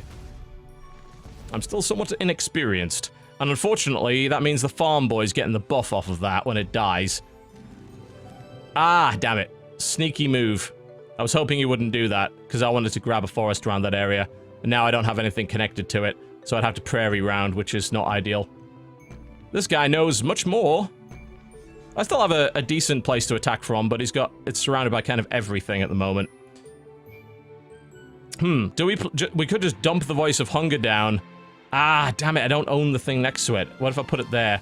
Underground Boss. Put Underground Boss down. That Blood Obelisk can go down. Yeah, let's put Underground Boss down. This is a bit of a 50-50 toss-up. I wish I could have played Blood Obelisk before I did that, though. I actually can. I can if I move it. Yeah, I totally can do that. Yeah, so put the blood... I can... Not only that, but I steal his mana. Nice move. Put that down. Then I trade this guy out. Kill the Ancient Beastmaster. Then I buff something, which is the Underground Boss. Ideal. It was a 50-50. I didn't want the Farm Boy to get buffed, but yeah, that play works well. So that gives us a Blood Obelisk, which unfortunately is then going to die immediately. But it did give us extra mana, so I guess it's not too terrible. He's probably just going to charge and kill it, but... maybe he won't. And if he leaves it alone, then I can get something else out of it. The mistake I made with the Blood Obelisk is that I didn't place a mountain near my side there. Now he can place neutral stuff quite near me. I need to put a reinforcing forest near here so that doesn't happen. Bear in mind, we still own this, so there's things we can do with that. The Seed Sower is probably a good thing to put around here, maybe. Oh, we can actually Seed Sow and hopefully get another forest around there, which gives us something to play with. Do I want to place the Venduran Force or the Seed Sower, though? The Venduran Force is going to be able to kill all of this. The Seed Sower maybe not so much. But the Seed Sower does get us additional land. Well, this currently blocks that, so that's fine. We'll put the Force down. That's a nice big scary threat. And we can also go steal mana. There we go. I need to get this Underground Boss into play so I can get some mana from it.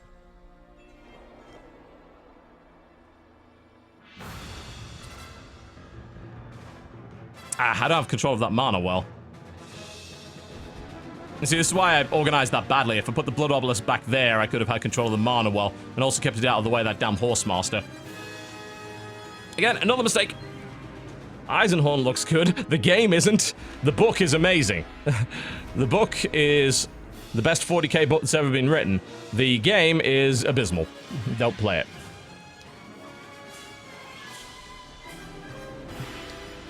Alright. That's an enemy of Venduran Force, which is not good. That is big and scary, and there's not a lot I can do about it, other than kind of chump block it with farm boys at the moment. We'll probably need to throw the Seed Sower down here, but that'll just get murdered by it too. Things like Voice of Hunger could do something. Voice of Hunger, if we move the Venduran Force forward, the Voice of Hunger could eat it and create an overwhelmingly scary thing.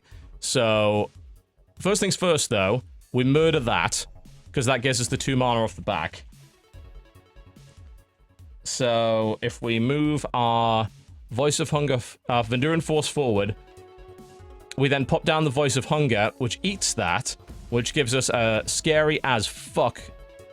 What? Oh, shit! Gain attack and life equal to their combined life. I thought it was stake everything. Ah, I fucked that up.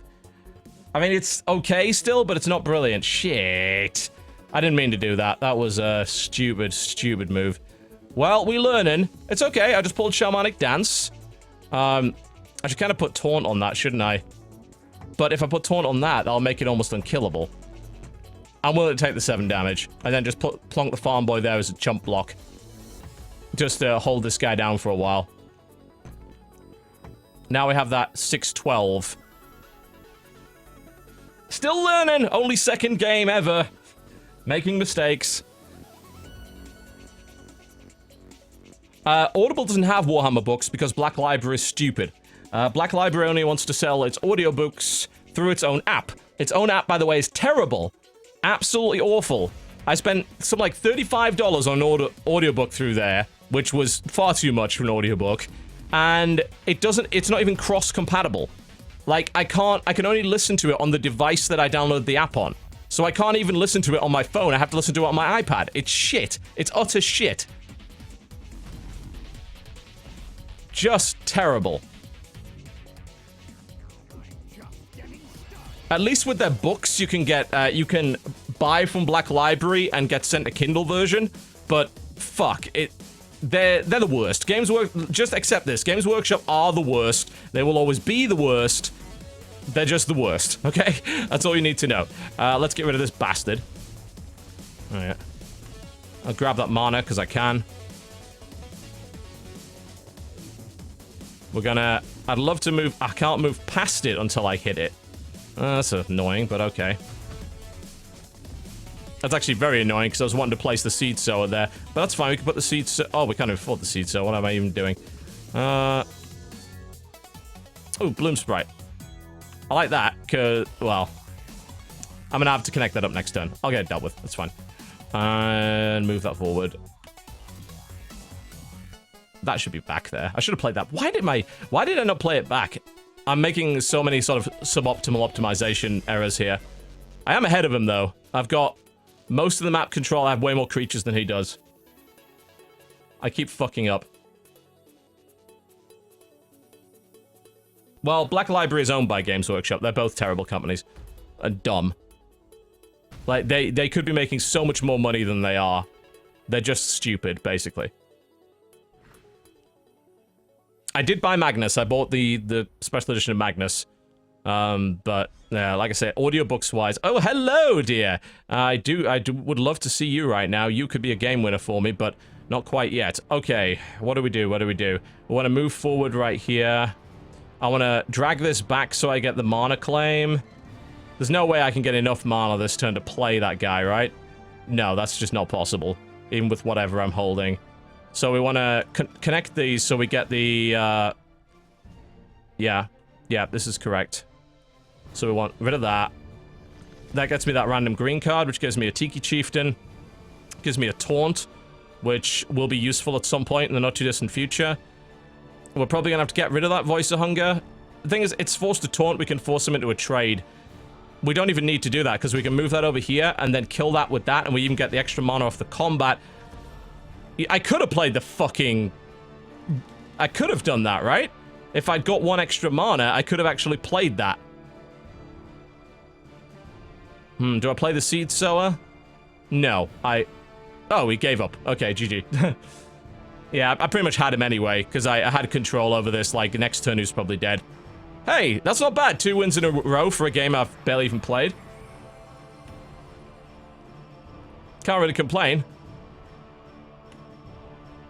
I like this. It's got some legs. Let's play one more game of multiplayer, then I might play a little bit more desync for you. This deck seems to be working fairly well. I just need to sort of learn how it works. I think you only need 2 mountains for that dragon, right? Yeah, you don't need 3. It's only 2. I already had 2. Cool. Yeah.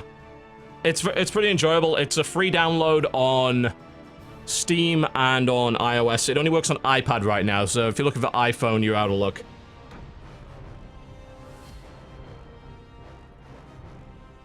Well, I mean, I had him next turn anyway. It doesn't really matter if he surrendered or not. He just GG'd out. Throw the Barbarian Ogre away. Keeping the Devouring Plant, not too bad. Don't know about that Bloom Sprite, though, early on. Yeah, it's cheap, but it's deceptively not as cheap as it seems. Like, it's like, oh, you can play that immediately. No, you can't, because you need 2 lands for it of that color, so... Alright, well, we are probably going to go for the rush. I'm going to go...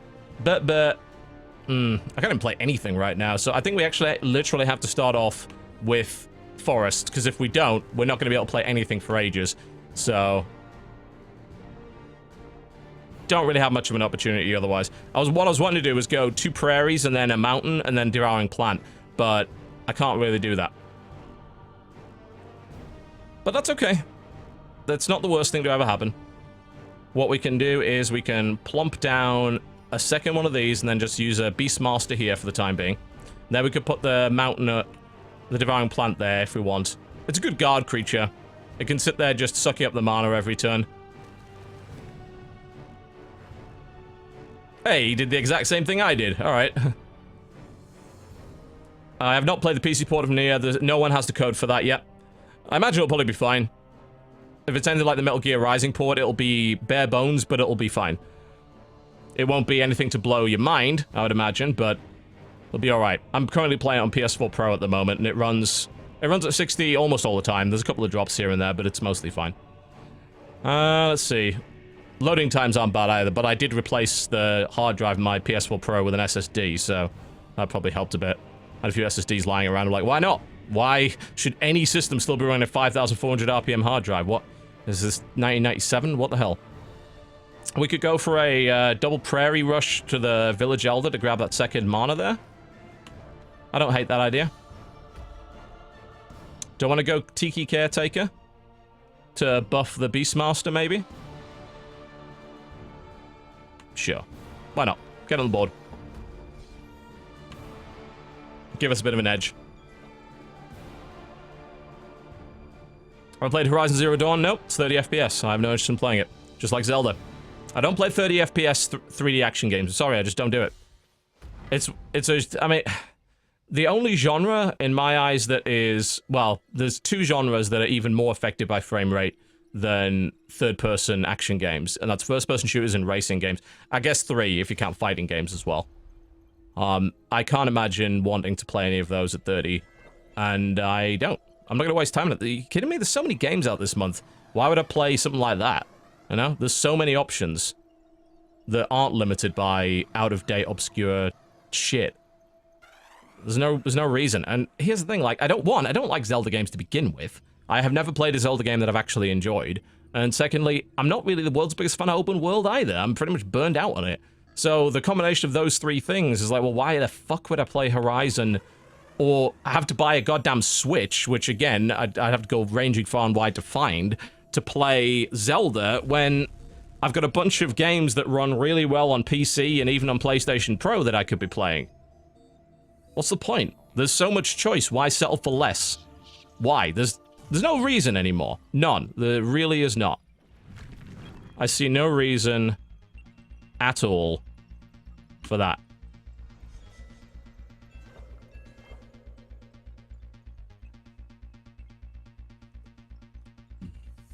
.30 FPS is trash.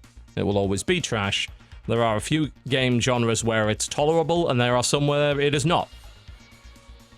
I don't mind playing tactics games 30, doesn't affect it all that much. Don't mind playing card games, board games 30, that's okay. Turn-based strategy games, that's fine. Grand strategy, that's fine. Anything that involves response time being even remotely important? Fuck no. Absolutely not.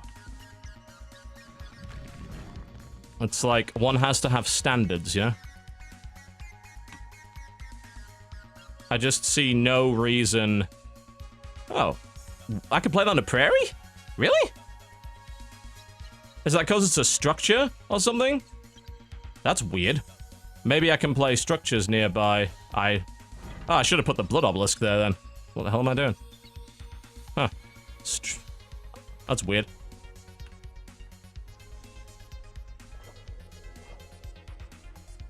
Would you buy Nintendo ROMs if they're available legit on GOG? Depends on the price. I want to be entirely frank, I have no ethical qualms whatsoever about downloading a copy of fucking Super Mario when it's 20 years old. I don't give a shit. Nintendo has made their money off that game from me 3 times already.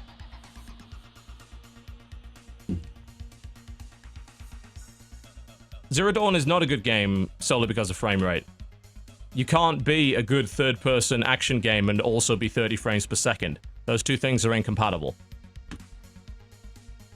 Like, if you're not sensitive to that, if you don't have that kind of standard, that's fine. You feel free to enjoy that game, but to suggest that frame rate isn't important on an action-oriented game is pure ignorance. And all these idiots saying that Zelda is the best game ever and giving it 10 out of 10 when it doesn't even maintain 30, they're hacks in my eyes. They don't even know what they're talking about.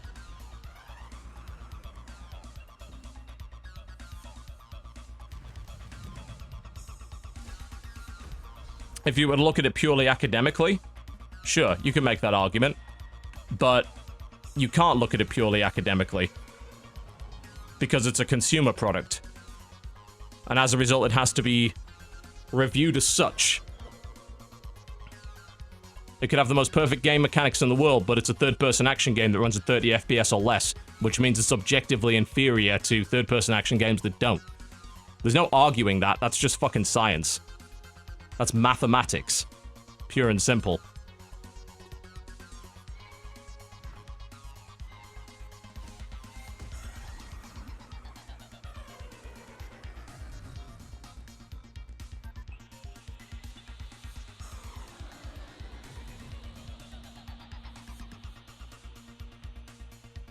Being fine with 30 FPS is like saying that McDonald's makes great food.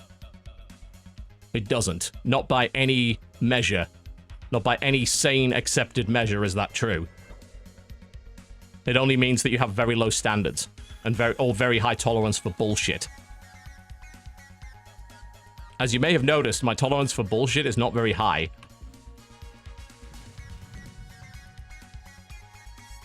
I'm gonna do that and drop the seed sower, maybe.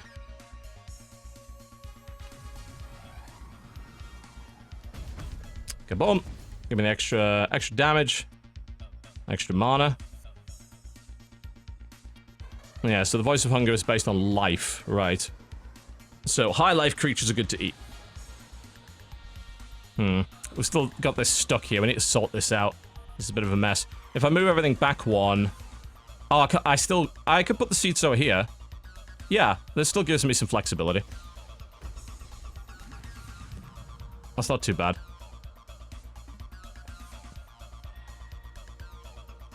I'm tempted to just eat everything and make a giant Voice of Hunger. I'll hold on to that till later. I was watching JP play the game yesterday, and the frame drops during boss fights were disgusting. And 30 FPS is disgusting enough in and of itself, but seeing the frame rate drop during a critical thing like a boss fight, it's like, that's a product that doesn't work properly. That's broken by design. And to me, there's not even a question of that. That's not up for discussion.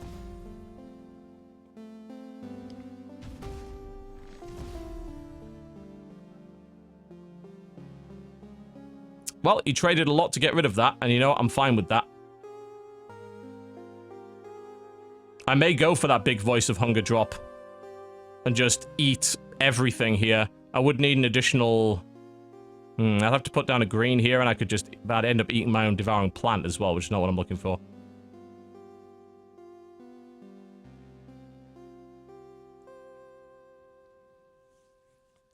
And I've said it time and again, I'll sacrifice any and all graphical fidelity to reach 60.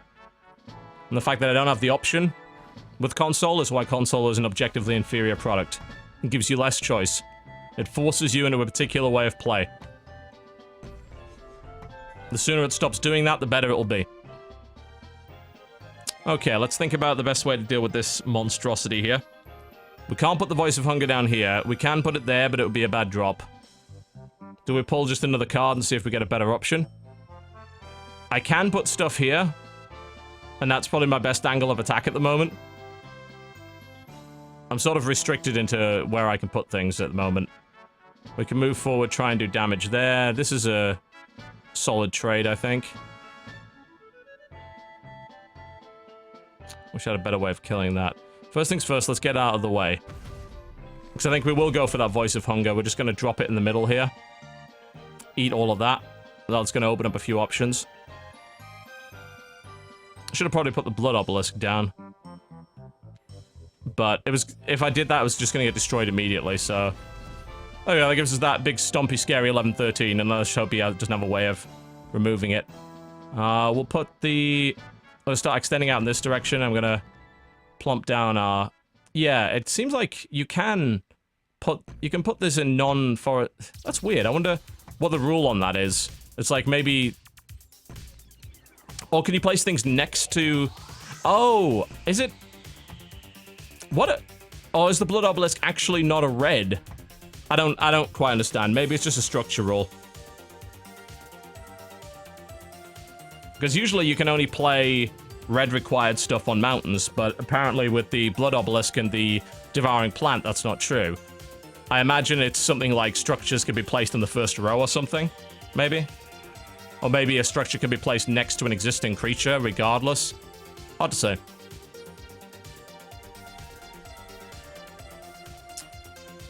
Alright, we'll pop down our farm boy just for the quick collection here. And now we can start to push some strong stuff up the center. I want to put down another one of these, which lets me play my... Oh, I could have just played it right there. Why did I not do that? Oh, well. I keep forgetting I actually own that.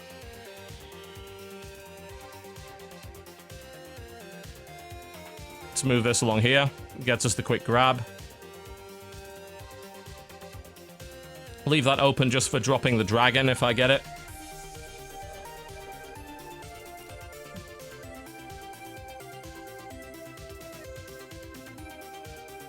Yeah, I imagine that is why, because you can't move it, so they give you a bit more flexibility to where you can put a structure to prevent it permanently blocking. Oh god, he has a direct strike position now. I need to take that last one to make sure he can't literally dump things right next to me. I'll be waiting a while for PS4 emulator, I'll tell you that. Thankfully, at least with the Pro, some developers are taking advantage of the extra power. I'm hoping with the Scorpio, more developers will. Because it's not like they're being stopped, and I don't believe they're... It depends if Microsoft is giving them direction on it. Microsoft is claiming they're giving them freedom, but I know for a fact that Sony was giving directions to devs to eschew 60 FPS if they could make it prettier at 4K instead. So, there is that. Alright, we're going to put a land down here to make sure he can't have that. We have our Venduran Force, so we're going to move that over here and then just bop that. We've got our Flame Spitter right here, which means we can stop him from picking up that this turn, which would be quite nice. I don't see a reason not to do that. That means he doesn't grab that mana. And then we can push forward.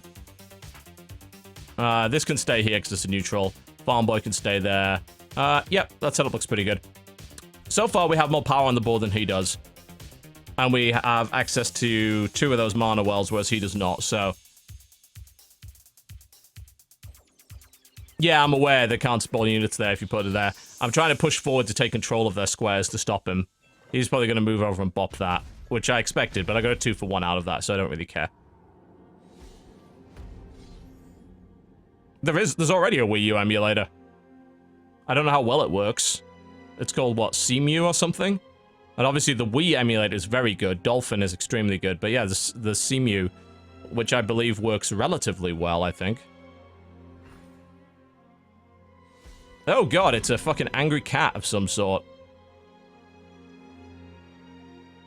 Whenever it attacks a god, it costs 2 less. Alright, well, I want to try and get rid of that before it's able to do that. Alright, time to go... a nibbling. At least I'd love to, but I'm not going to get very far with that, am I?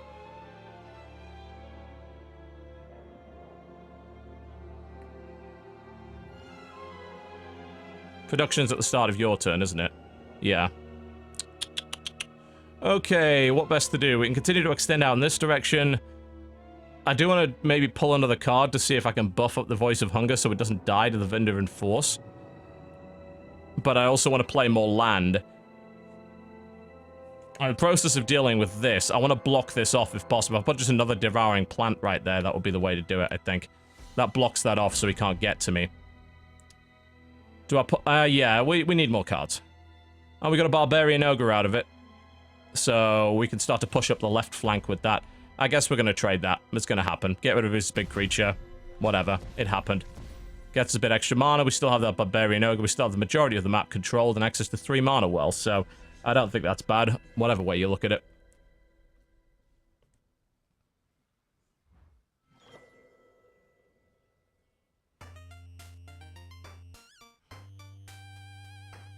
Do I feel ripped off? You know I didn't pay for my Titans, right? I also didn't pay for the 1080 Ti that arrived in my mail this morning. Besides, I never feel ripped off. This happens all the time. Like, if I were to buy Titans, and I have bought them before, but my last Titans were given to me by Nvidia. Most of my, I think all my graphics cards from here on in are probably just being given to me by Nvidia. They have a tendency of sending me them. I used to buy them, but I don't need to anymore. They're just like, hey, we're just going to send you this. I'm like, alright, sure, why not? I don't review hardware, so who cares? But, no, it's the wrong attitude to look towards that. Like, you don't buy a Titan class card and expect it to be good value for money. You're buying a Titan because you want the absolute best of the best of the best, knowing that something's going to come along which is better price performance later. Like, that's happened 3 times now. You know that's going to happen. But Titans are not for people that are worried about that sort of thing. Don't buy a Titan as a regular consumer. That's nonsense. But yeah, the TI only performs, I think, about 5% better than the Titan, and the cooling I've got on my Titan means my overclocks are 6, so there's no point in me even swapping my Titans out.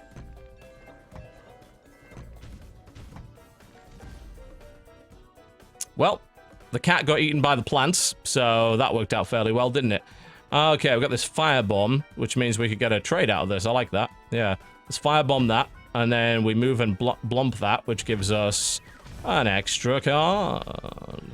Yes, lovely. And that also means we could, if we want, place that Sagami there, but I'm thinking we kill this first. Move that Ogre across the plane, which means we can place the Soulbound Sagami there. And we're probably drawing a card. Shamanic Dance. Lovely. I'll hold on to that. Yeah, I have a 1080 Ti lying around. It's not doing anything right now. It's going in my VR rig for my holodeck later. I'm taking my older, the Cynical Rig Mark IV and just rebuilding it around VR. Basically, that means take out everything, add 2 more USB controller cards so that VR doesn't horribly break, and put the 1080 Ti in it. Probably improve the cooling so I can sit in a closet without too many problems, and go from there.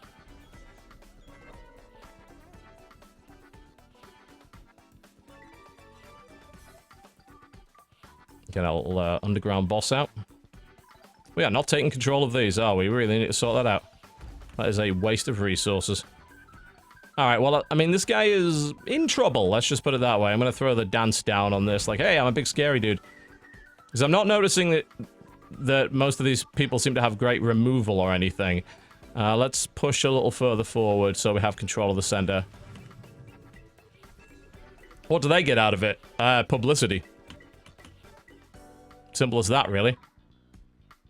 Everybody knows I run Nvidia cards, and everyone knows that I run the latest, and now you all know that the 1080 Ti is out, so that's worth their money, as far as they're concerned.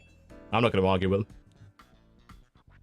The Mark IV already has a Rampage 5 Extreme in it, which unfortunately has a bunch of USB problems, so what I'm probably going to do is I'll tear the cards out. I think it currently has regular 1080s in it. Tear the regular 1080s out, put one 1080 Ti in, and then put 2 USB controller cards in the PCI slots underneath that, because otherwise I wouldn't really have the space. And then use those USB controller cards so that I can dedicate one to the Vive and one to the Oculus. Because with their sensors and all that shit, it eats up so much USB bandwidth that the motherboard simply can't handle it. It simply doesn't work. I've tried, trust me. I tried plugging those both into the Mark IV, and it's like, yeah, no. Not even my current rig could do it. Like, X99, the current chipset, has a serious problem with an awful lot of USB-related stuff. Like, there doesn't seem to, the only way around it is to just add more USB controller cards. That seems like the only way to fix it. Is the 1080 Ti purchasable yet? I think it was released a couple of days ago. It's probably out of stock. But yeah, it's out.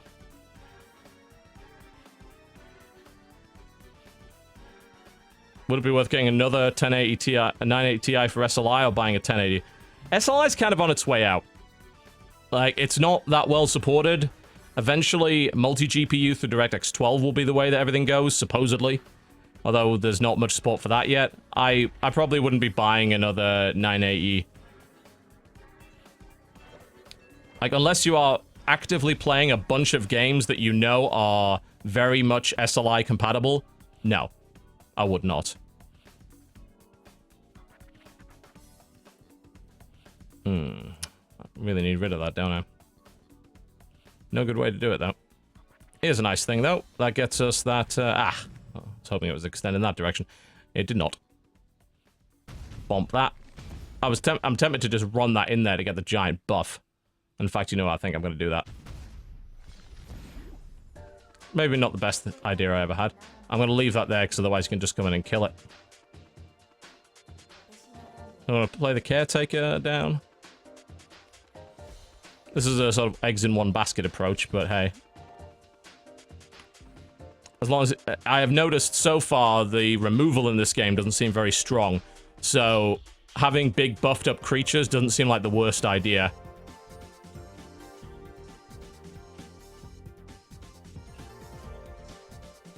Oh my. Oh, it's that Earthcraft thing. Yeah. I need to add that to my deck. That seems useful. Yeah, I mean, I run SLI Titan XPs in this machine, but honestly, I haven't turned SLI on in like 2 months. There are definitely some games that scale well with it, but I'm mostly not playing them. And the games that I do want to play don't scale well with it.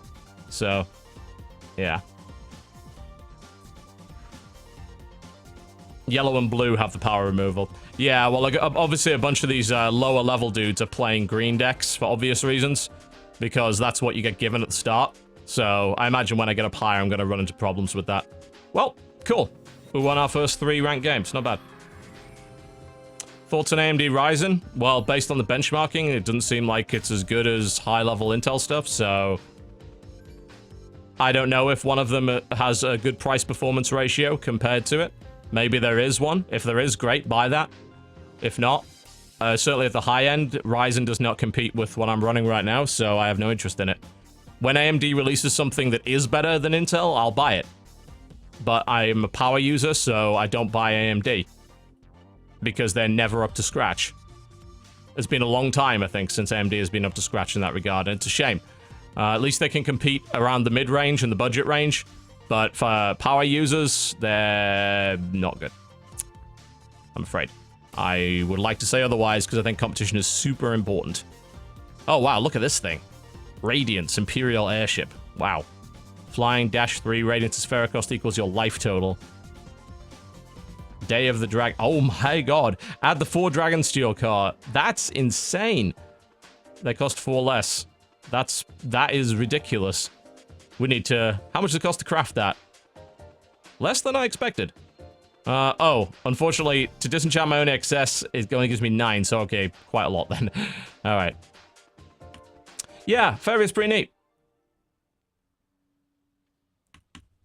Well worth a look. It's currently available on Steam and iOS. I'm gonna take a break. When I come back, we're gonna do a little bit of desync. Just a little bit.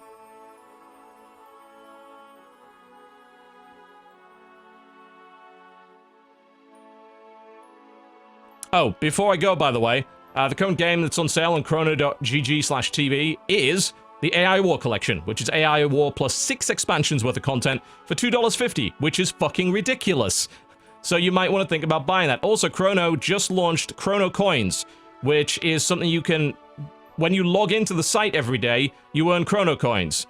And Chrono Coins get you free games. Yep, not kidding. If you sign up to chrono.gg now, and you log in, you get a chest with 750 Chrono Coins. And indeed, you get bonus streaks for continuing to visit the site on a daily basis. As it stands, there are currently 4 games available for you to get with Chrono Coins. The top one being Brigador for 5,000 Chrono Coins. Yes, you get that for free.